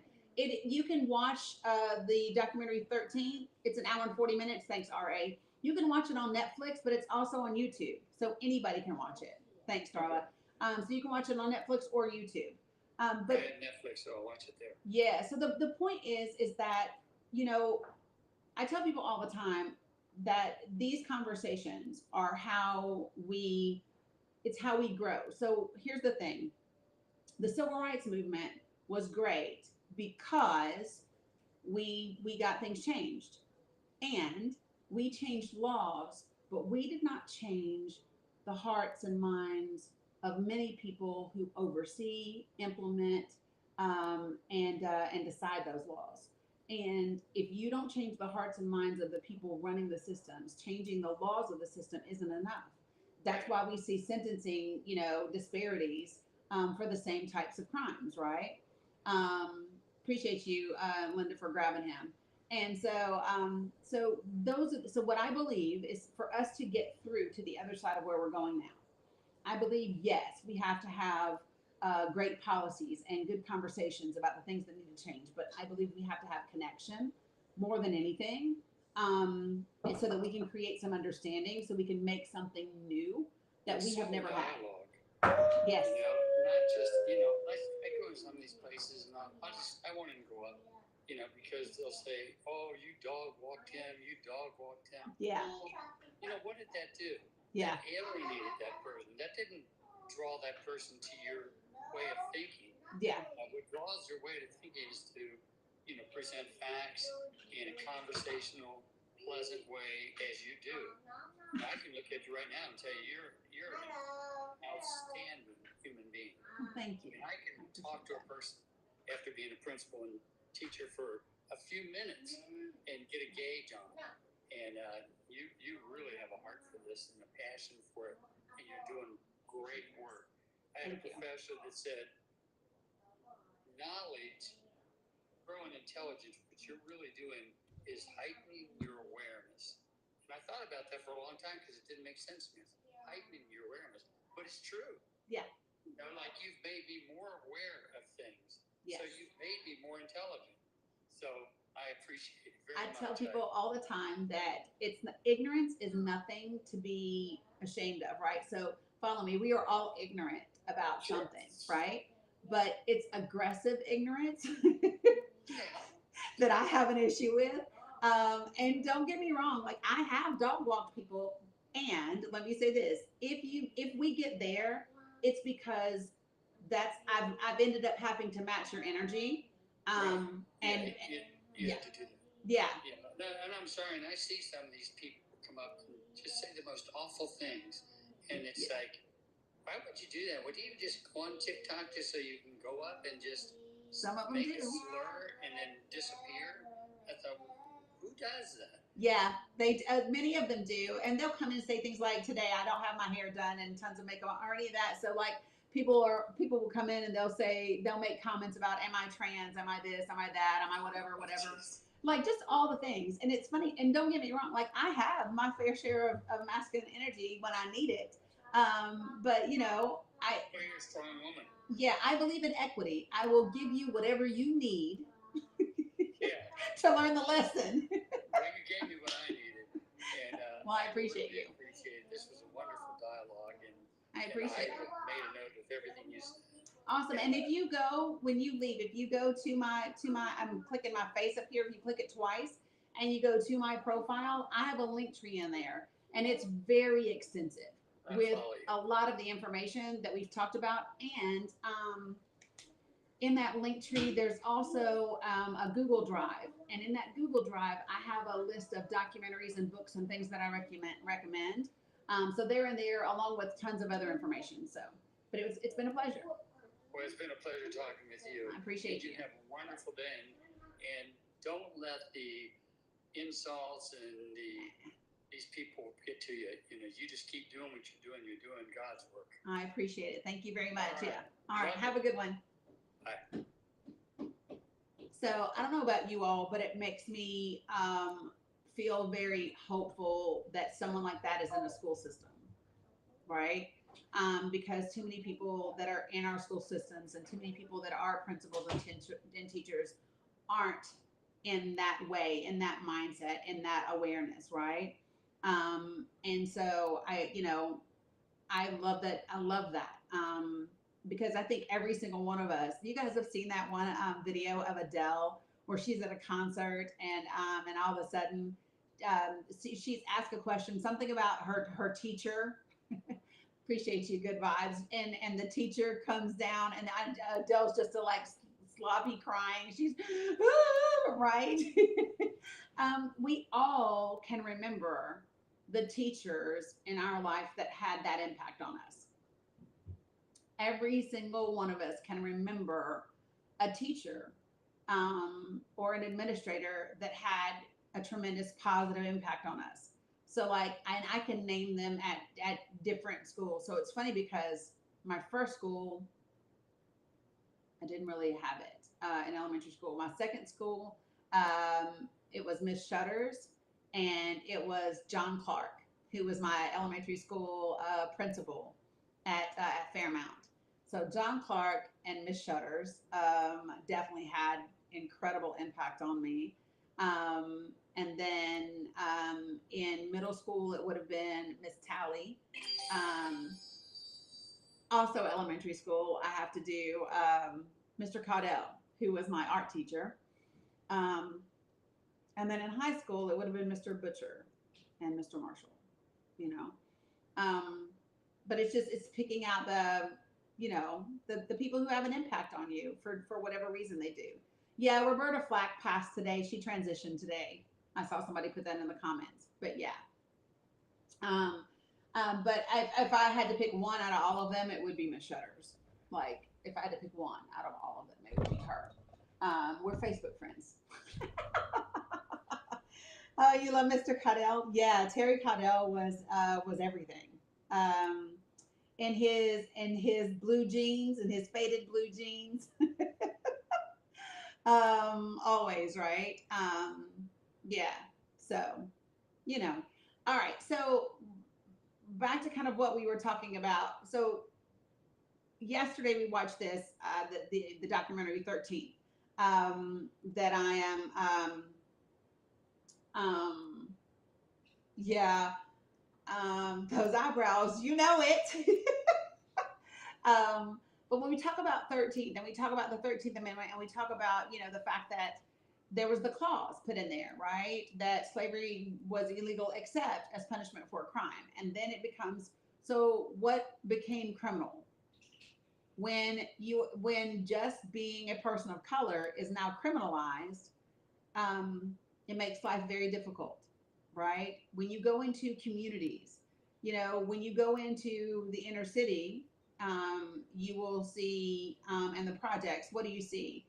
You'll see several different ABC stores on every corner, right? You will see mom and pop grocery stores that cost more than your regular grocery stores would. But if you go into the suburbs, when you go into majority white communities, you don't see the same things. And there's a reason for that. There is a reason for that, you know? Right, payday loans, gentrification, all the things. And all of those things have an impact. All of them do.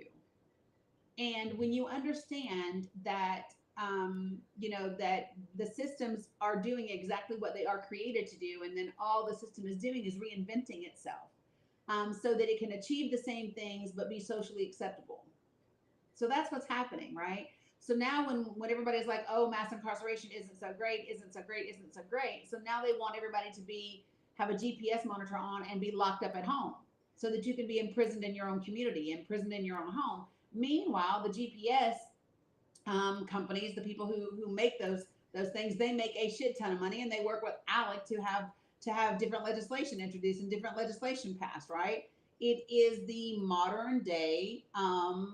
It's the modern day, Southern strategy. And what people will have to understand about this is that there are direct correlations. There are direct parallels between the words and the works of Nixon to Reagan, to Trump. They are very similar. And let me just say this: Democrats do not come out of this unscathed. Let me be clear about that. When I speak about Bill Clinton and his war on party favors and his super predator language and the three strikes you're out, which, by the way, for those of you guys who do not know, the Correctional Corporation of America, they worked with ALEC to create the three strikes you're out law, the mandatory minimum law, and the stand your ground law. All three of those lives came from CCA and ALEC.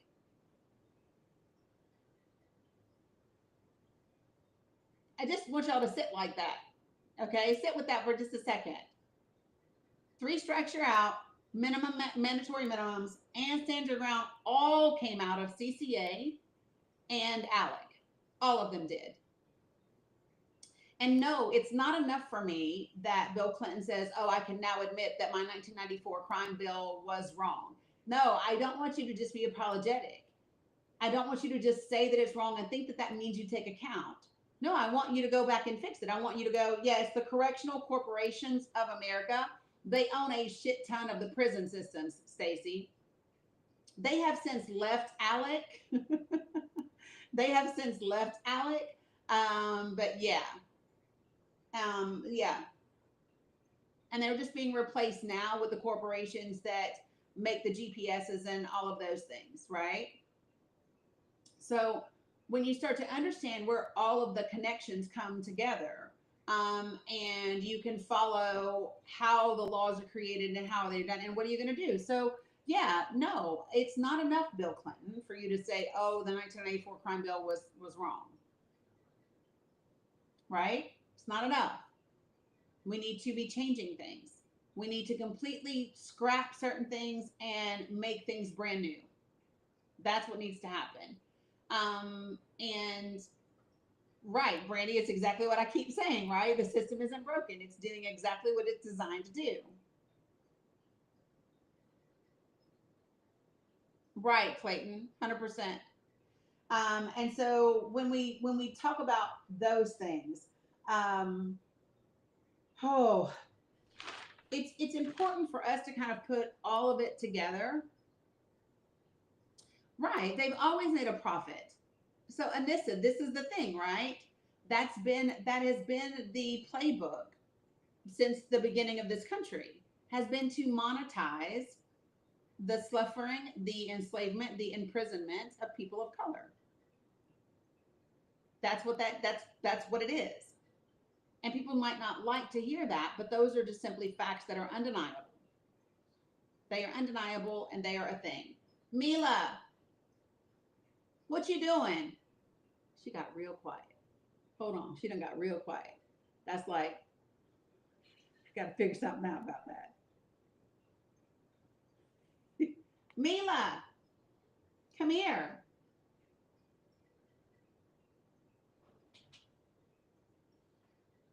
What you doing? Come here, sis. Bella hit me. Girl, Bella's at school. Come here.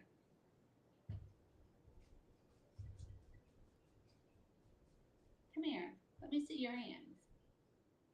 That's what I thought you were doing. And then I'm playing in the water. You're not supposed to be playing in the water. Did you turn my water off? Is it go? Listen, turn the alarm off on your phone and turn the water all the way off and come out of the bathroom.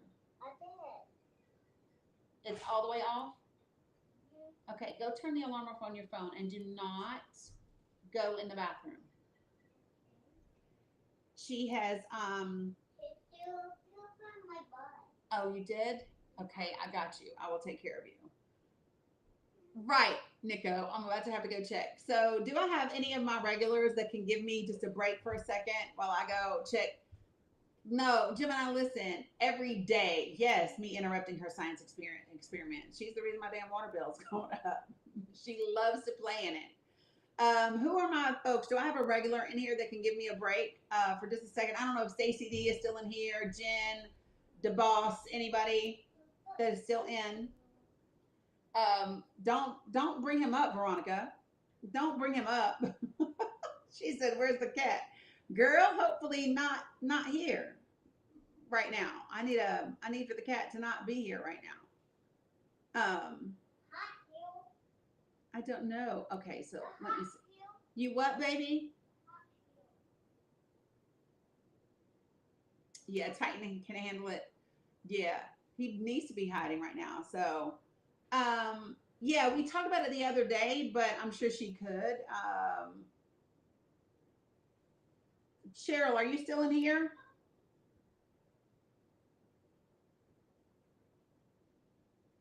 Just play music. All right, let's see. We might have to, Cheryl. Okay, so Cheryl, I'm going to invite you up so Cheryl can talk to you guys about the lawsuit that's happening with 17 states and education. Thank you, Cheryl. You're welcome. I don't have the 17 states in front of me, so I can't tell you exactly all of them. I might be able to find it. It's in my link tree.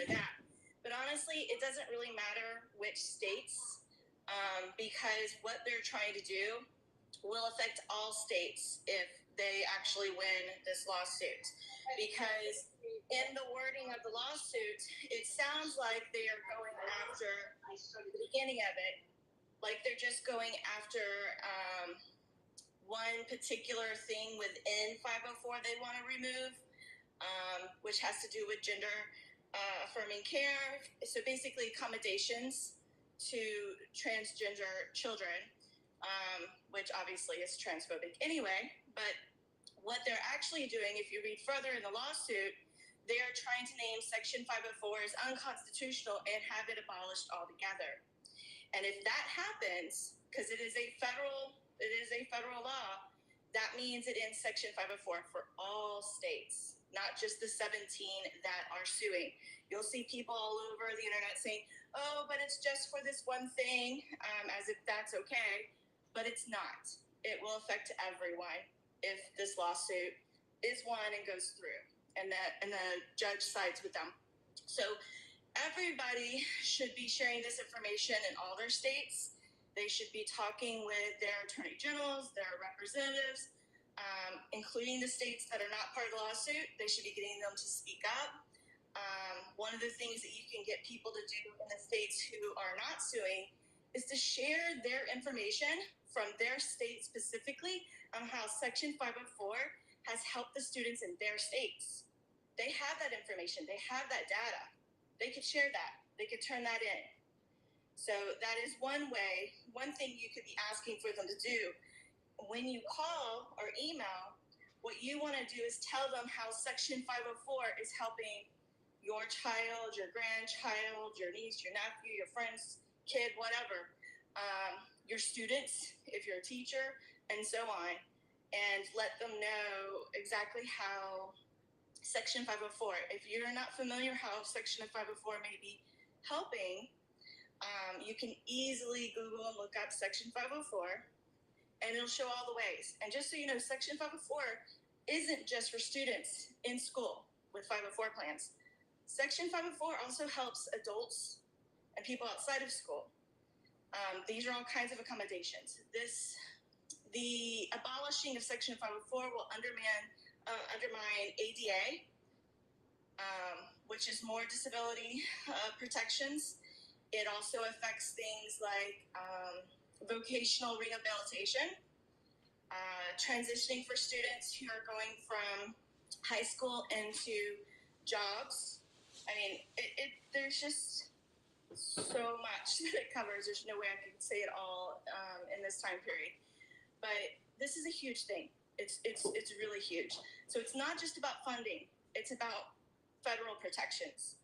When they say that it'll go to the states, there'll be no Section 504. There'll be no protection. There will be no laws for this. It will be gone. So that isn't sending it to the states.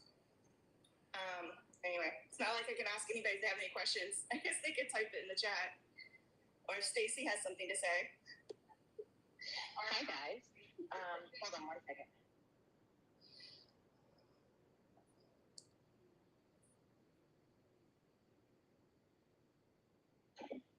Hi, sorry, I had popped into a place I couldn't be talking. So, everything, Cheryl, you're saying is spot on. And people forget. I think they just get all caught up in what they think their liberty is and the fear-mongering that's gone on as far as the federal government is going to take something from you. Listen, the federal government has never taken anything from me. The federal government is the one that has made sure the states did what they were supposed to do, right? So my son had a 504, and then he had an IEP. And I think I'm seeing people are starting to kind of go, hey, hang on a second. Hang on, wait. But my grandbaby, but my son, right? But my daughter, they're now putting it together, just like they're putting it together as they see their loved ones and field workers taken away in shackles. The saddest thing is that it's only impacting them. It's only when it impacts them directly that they get concerned. But it does seem like they're getting concerned. You want noodles? Yeah, I'm seeing it too. I've seen quite a few. I saw the town hall with McCormick down there, where those and a room full of entire rooms full of nothing but white folks were letting him have it. It was pretty amazing. It was amazing to watch. He's talking about I didn't have to come down here, and they were like, "It's your job to come down here." The woman said, "Well, I am a voter, but for now." Because I married, took my husband's last name, and so the bill that you co-signed says that I won't be able to because my name won't match my birth certificate. He's like, well, I don't believe that. Or he said, I'll take a look at it. And they immediately jumped on it like, what do you mean? You mean you co-signed it? You co-sponsored it and you don't know what it says? I believe that. Yeah. Yeah. They were like that. And it's starting to happen. I'm seeing some people in Congress who are starting to push back. I had somebody say the other day that made me laugh because it's true. They said YT women, YT folks will get really involved when they come after pets. Well, When you start coming after, I'm laughing, but it's true. It's yeah. true. Yeah, that is true. I mean, listen, I would do anything for a dog. I am crazy about dogs. But that is, it's like, that's what's going to take, right? You're Yeah. not going to be able to have access to your farm fresh, non-GMO pet fresh dog food, and they're going to start closing the dog parks. So what now? Right. Yeah. Oh, hell no. Yeah. And this is I'm gonna that. start doing videos as a cat or a dog, just so they can picture animals while I'm speaking to them. Yeah, well, they've been coming after wild animals for a minute. Wild horses, Donoski, especially in Tennessee, they have for a while time. What in the world is it saying? This is Well, the thing I was saying with these, you were talking about how they don't recognize it until it hits them close to home, which is sad, which means they're perfectly fine when it's someone else. So, like, just ignoring that part, that they're perfectly fine when it's other people's rights. But it is bigger than that, because like I said, if you get rid of Section 504, you're undermining ADA, and you're causing all these other things. It's like a domino effect. So you're talking about adults with accommodations at work.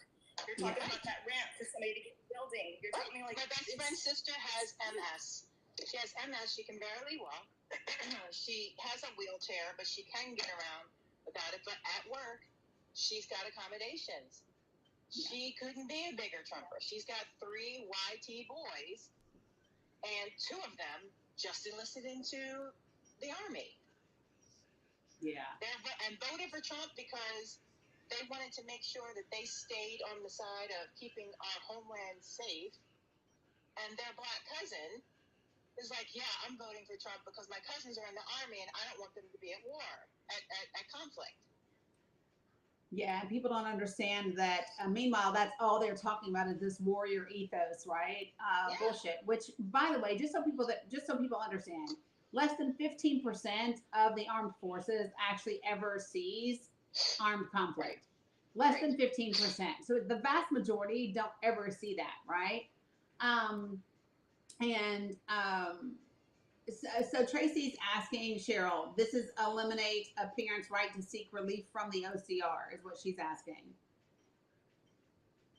Okay, what is the question? Okay, hold on. She said, does this eliminate a parent's right to seek relief from the OPR? OCR? No, it is a separate thing. They are not the same thing, but it does strip some of the... There's more to it than that. It's kind of hard to explain. It doesn't completely strip that. So that's still a thing. What I would recommend is Google. The best way to understand it would be to look up in Google the connection between OCR, Section 504, and ADA, like all those 3 together. So like Google, how are those connected? Yeah, I think I put a link in my link tree, Cheryl. I think I put a link in my link tree where it's there, and the entire court filing is in there as well. It's all there.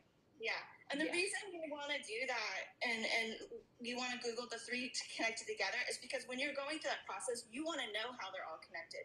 Because the more knowledge you have in how they work and how they work together, the better you'll be able to fight whatever it is that you're working on. Yeah, 100%. So appreciate you guys for letting me take care of the Mila Moo. She good? Yeah, she is good now. She's sitting at the counter and waiting because her moodles are on the stove. Oh, waiting patiently.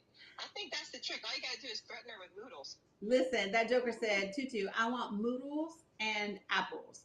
So she loves Honeycrisp apples, and so we sit there and I'll peel them and do little, I'll cut her off some pieces and she'll eat them.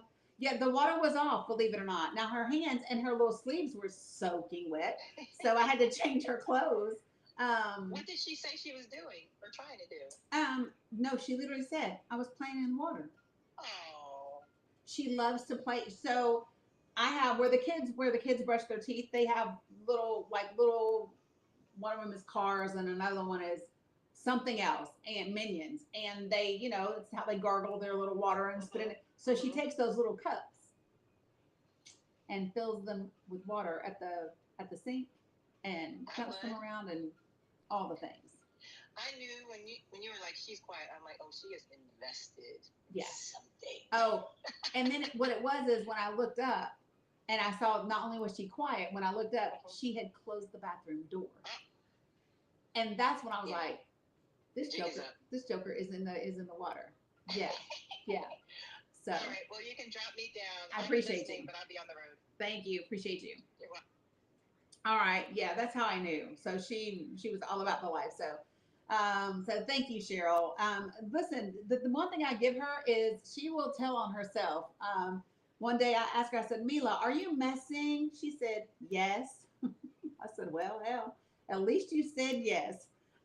Hey, Wendy. So the reason why I'm asking absolutely everybody to start with the documentary 13th is because I think it's important for everyone to have a clear understanding of when we talk about systemic issues, when we talk about systems that have been used and continue to be used for racial things.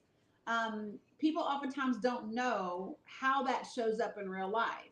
People think that because you don't see white hoods and burning crosses that we have graduated, right? ADA, OCR, and 504, Dale. ADA, OCR, and 504. Now, let me just say this. Did you all know that prior to the film Birth of a Nation, the very first one that ever came out, prior to that film, the Triple K organization, they didn't even burn crosses. Did you all know that? The director of that film thought it would be a really great cinematic effect. So it literally was them choosing to imitate art. It was life imitating art for real. It wasn't a thing that they did. It was literally a thing that they took from the movie Birth of a Nation.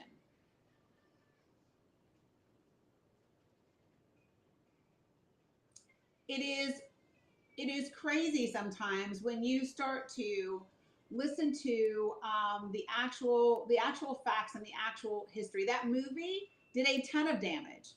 That movie became the image that perpetuated Jim Crow laws and everything else, because we went from being, do you guys remember the thing Uncle Remus? So before Birth of a Nation, Black images that you saw were Uncle Remus and Mammy, right? The old jolly, buffoon kind of, it was Mammy and Uncle Remus. And once slavery became illegal and they needed a way to justify the criminalization of Black people, right? It became Birth of a Nation. They had to make Black people animalistic. They had to make them less than human. They had to make them aggressive. They had to make them scary, especially Black men, right? And so Birth of a Nation was the film that did that. It was the film that did that, and it perpetuated that, and it continued after that. I think that is what a lot of people do not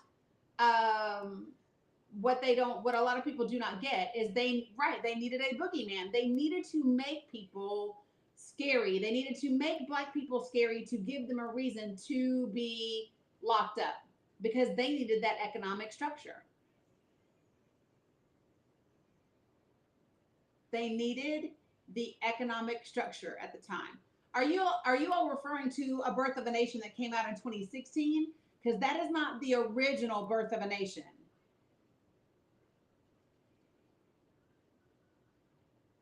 That's not the original Birth of a Nation.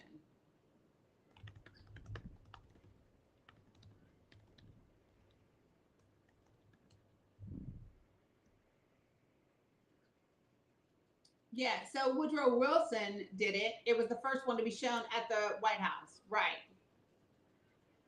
And it came out in 1915. And yes, Wilson played it. Listen, that damn thing was hailed as a great piece of work. Like it was praised. But when you stop and you actually look at the images, and they point this out in the documentary 13th, right? they pointed out that you are talking about a scene where a white teen woman would rather throw herself off a cliff than be raped by a black man. And things like, so what people don't, so I shared this yesterday and I will share it again. So what a lot of people don't know about what happened with Emmett Till, and there's another documentary with his mother in it that I think everyone should watch. It's the untold story of Emmett Till, which is I'm going to tell you now, I'm going to warn you now, it is intense and it is a hard watch, and you should watch it. His mother talks about the fact that they were burying her son in Mississippi and not even going to return him back to her. She had to get police involved like that day, and like to keep that from happening. And once her son was shipped home, okay, once her son was shipped home, he actually when she wanted to go down there, she said that you could smell her son from a block away. You could smell Emmett Till, that 14-year-old boy, from a block away. Yes, baby. She said tutu. Moodles. Okay, let me get them for you. And so that's what a lot of people didn't know about. I'm going to continue to talk, even though I'm going to be off screen. No, Rebel, they did not. And that is one of the reasons why she wanted him to have an open casket, is because she said that people needed to see what they had done to her son. Now, you all may remember, you may know and you may not know, that the woman who accused him of looking at her or whistling at her has since admitted that that did not occur. I don't know if you all know that or not. But no, they have never brought charges against her. She's never been charged with filing a false report. She's never been charged with, I personally think she should be charged at a minimum with manslaughter, because she caused his unaliving. And I believe in my heart that it was a foreseeable outcome, that she should have known was a significant possibility, if not a definite outcome of her claim. Right? So it's not like it's something that she could say, oh, you know, I could never imagine this being the outcome of my claim. I think history proved that that was a realistic expectation, and something that she should have known, and I think she should be held accountable for it. Now, she never was, but I believe that she should have been.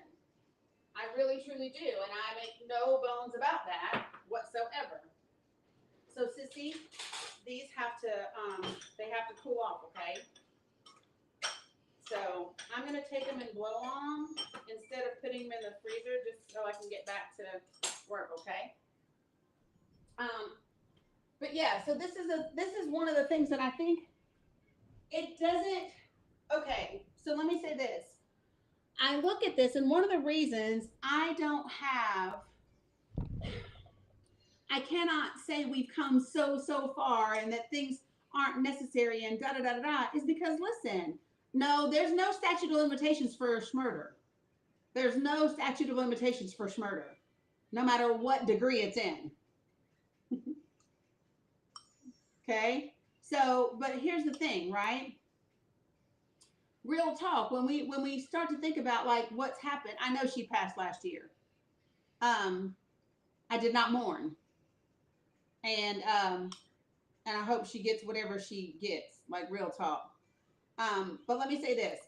So when I look at what happened to Emmett Till, I also look at, well, she just passed last year, right?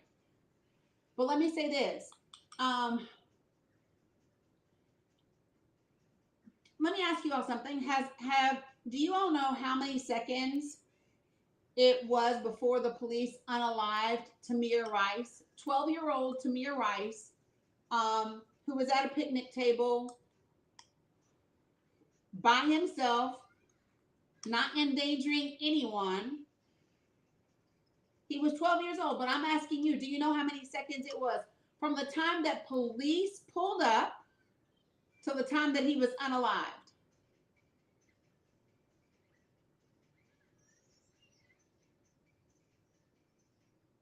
Two seconds.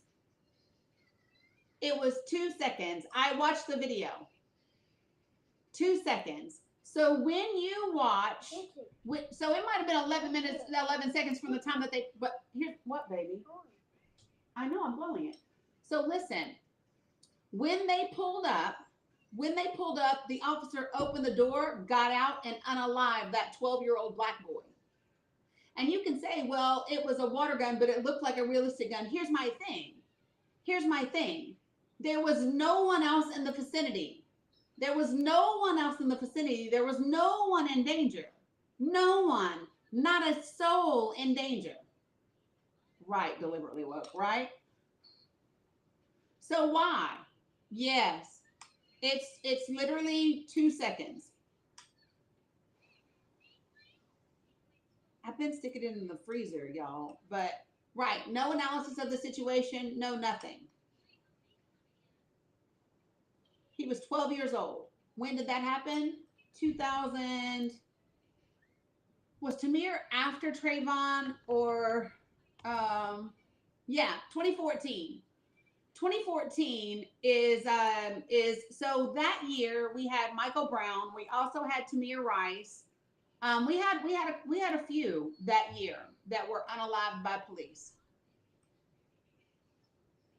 Yep, the year after. Because we had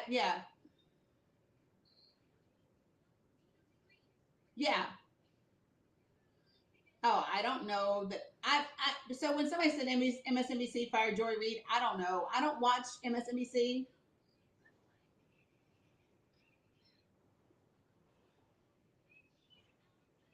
Right? I don't. So hold on, y'all. I gotta feed this child. But I think that so this is the thing. I need for us to draw the correlation between Emmett Till and Tamir Rice and understand that it isn't, oh, well, that was such a long time ago. It isn't that, oh, we've come so far. No, we haven't. And that's before we get to anybody else. I know. Y'all follow me?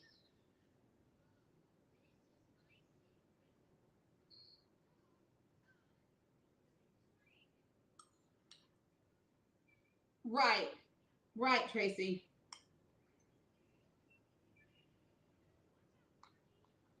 So these are the things that people need to be aware of. And listen, no one is saying that every person who is a police officer, or everyone who is a corrections officer is horrible, is prejudiced, is whatever. That's not what we're saying. What we're saying is that the system itself in which they operate is racist. The system itself is racist. It's the mechanism that is used. And if you work for the system and within the system without making concerted efforts to change the system or to create a new system, you are part of the problem. The policing system is not broken, Hawk. It's doing exactly what it was designed to do. The policing system comes out of slave patrols, and it is still doing exactly that.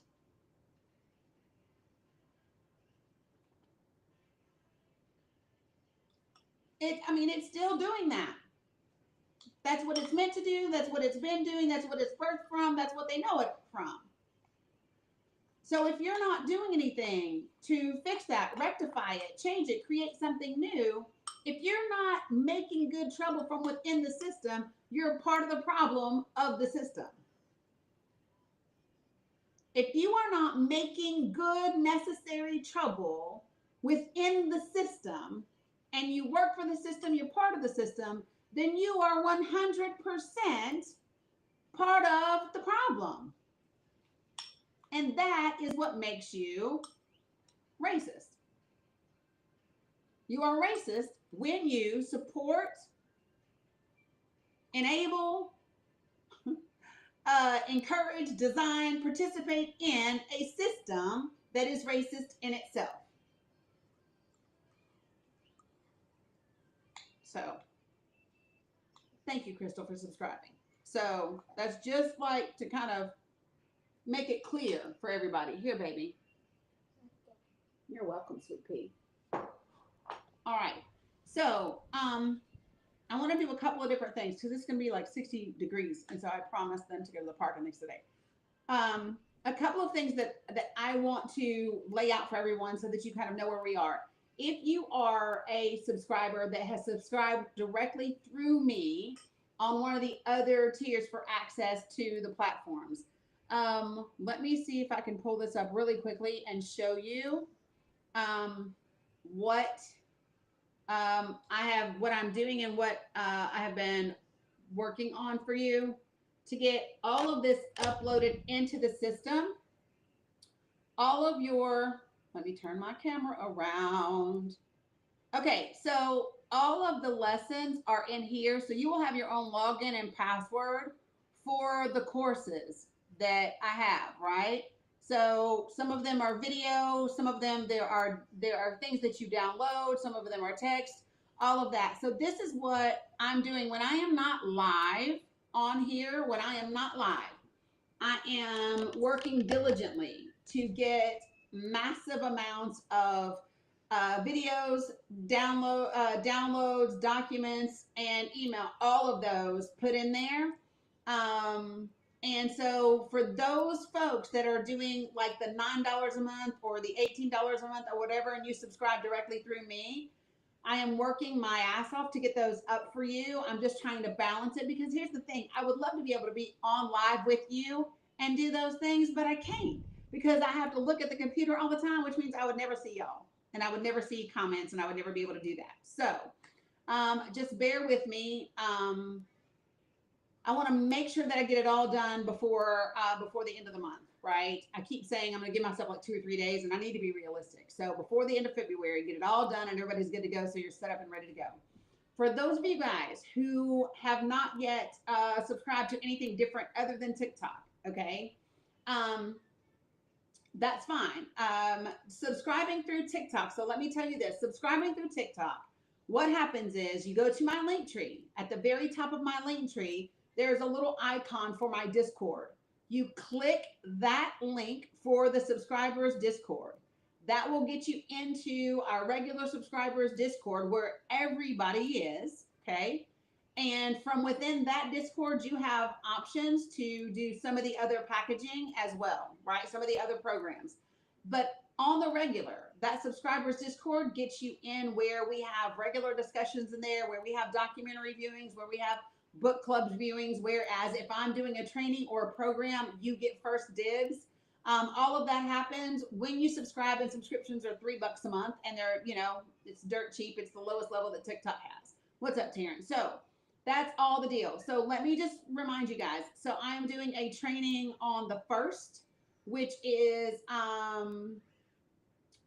what am I doing? The training is 7 steps for a resolution.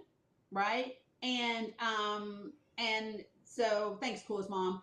And so that one is, it's how do you subscribe outside TikTok? Through a link, MBM Forest. It's through a link, on my page. So, I need to see if we got all the, okay, you can tell me. So where does, I'll put it in my link tree. The subscription link is I'll put it in the link tree. So, so the training is on Saturday. The link to sign up for the training is in my link tree. There are 2 trainings. One training is called 7 Steps for Resolution. It is how you approach very, very difficult conversations with the people in your life who disagree with you. And when it comes to this political thing and what it means, all of that, right? And then the next training is called Good Trouble Training. That Good Trouble Training is about how to write your emails, how to go to your city council meetings, your county commissioner meetings, your board of education meetings, and be able to effectively speak in those 3 to 5 minutes as well as how to do your letters to your editor, how to do your social media posts. All of that good trouble training is on the 4th at 6:30 p.m. And the link to register for that training, all trainings are free. Let me say that again. All trainings are free. The links to sign up for the trainings are in my link tree. Link trees are in all my profiles. So if you're on Facebook, link tree is in my profile. If you are on YouTube, link tree is in my profile. And if you are on TikTok, link tree is in my TikTok profile. So you can register for all the trainings and they are free. I do 100 slots. Okay. I haven't looked today, but yesterday when I looked, there were like, I don't know, 60 slots available because I just put them up. So they're all free. The idea is for us to each one teach one, each one learn what we can. Shut up, Titus.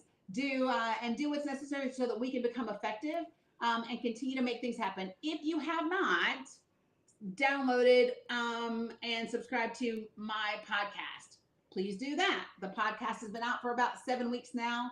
We're at over 6,200 downloads and doing really, really well. And a new episode will be coming out for the podcast in just a day or so. A new episode just came out on Saturday.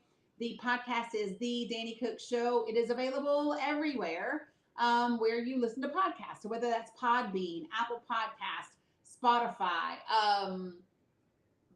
Pandora, whatever, all the places, Audible, Apple Music, the whole thing, right? That's where they are. The group training, yes, it is a group training. So what happens is there are 100 slots. Last time, 68, almost 70 people showed up to the training. It's on a Zoom. I recorded it, and then I put that recording in the link tree as well. Okay? Awesome. Love that. So I think that is everything that I needed to make sure that I tell everyone. Now, I'm going to share this with you right now. The plan is to come back at 8 p.m. tonight. That may or may not happen depending upon how much I get done for people that have already subscribed. I 100% need to be getting all of that information up there for everyone and in the system so that they can get their login and password. So I may not be back tonight. I will have already been for 3 hours today, right? So I'm balancing TikTok time, YouTube time, Facebook time with the actual like courses, programs, trainings, and all of those things. Yes, the Sirius XM that I was on Friday night can still be listened to on demand. If you have Sirius XM, I was on the John Fugelsang show this past Friday night. They played it again last night, is my understanding as well. So yeah, so you can listen to that. I'm gonna try again today to be able to get it and make it available for folks in the Discord. I'm just not sure if I'm gonna be able to do that or not. Okay, so that's it. Yeah, and plus I do have all the babies. Okay, so I think that pretty much what channel on Sirius it is. Channel 127. It's Sirius Progress. So I was on the John Fugelsang show on Friday. They replayed it yesterday. I've been on Dean's show, Michael's show, and John's. Yeah, the workshops. I did one of those, Edith, and the links for the other workshops are workshops, trainings, whatever you want to call them. They are in the link tree. Okay. All right, folks. That is it. That is all I got. I will see you all tomorrow. Perfect. Thanks, Slim Shady. I will see you all. Well, Brittany, let her know. Let them know. Tell police, let her know. So you should bring Dani Cook on. And we can make that happen. So other than that, I'm going to go so I can get things done before the others get here, and then hopefully get them into some part-time so they can get rid of some energy. And then we'll go from there. So I appreciate you all very, very, very much. Thanks again to Tony, not only for the conversation today, but for what you do as a principal and an educator. And I appreciate you all so much. I will see you all later.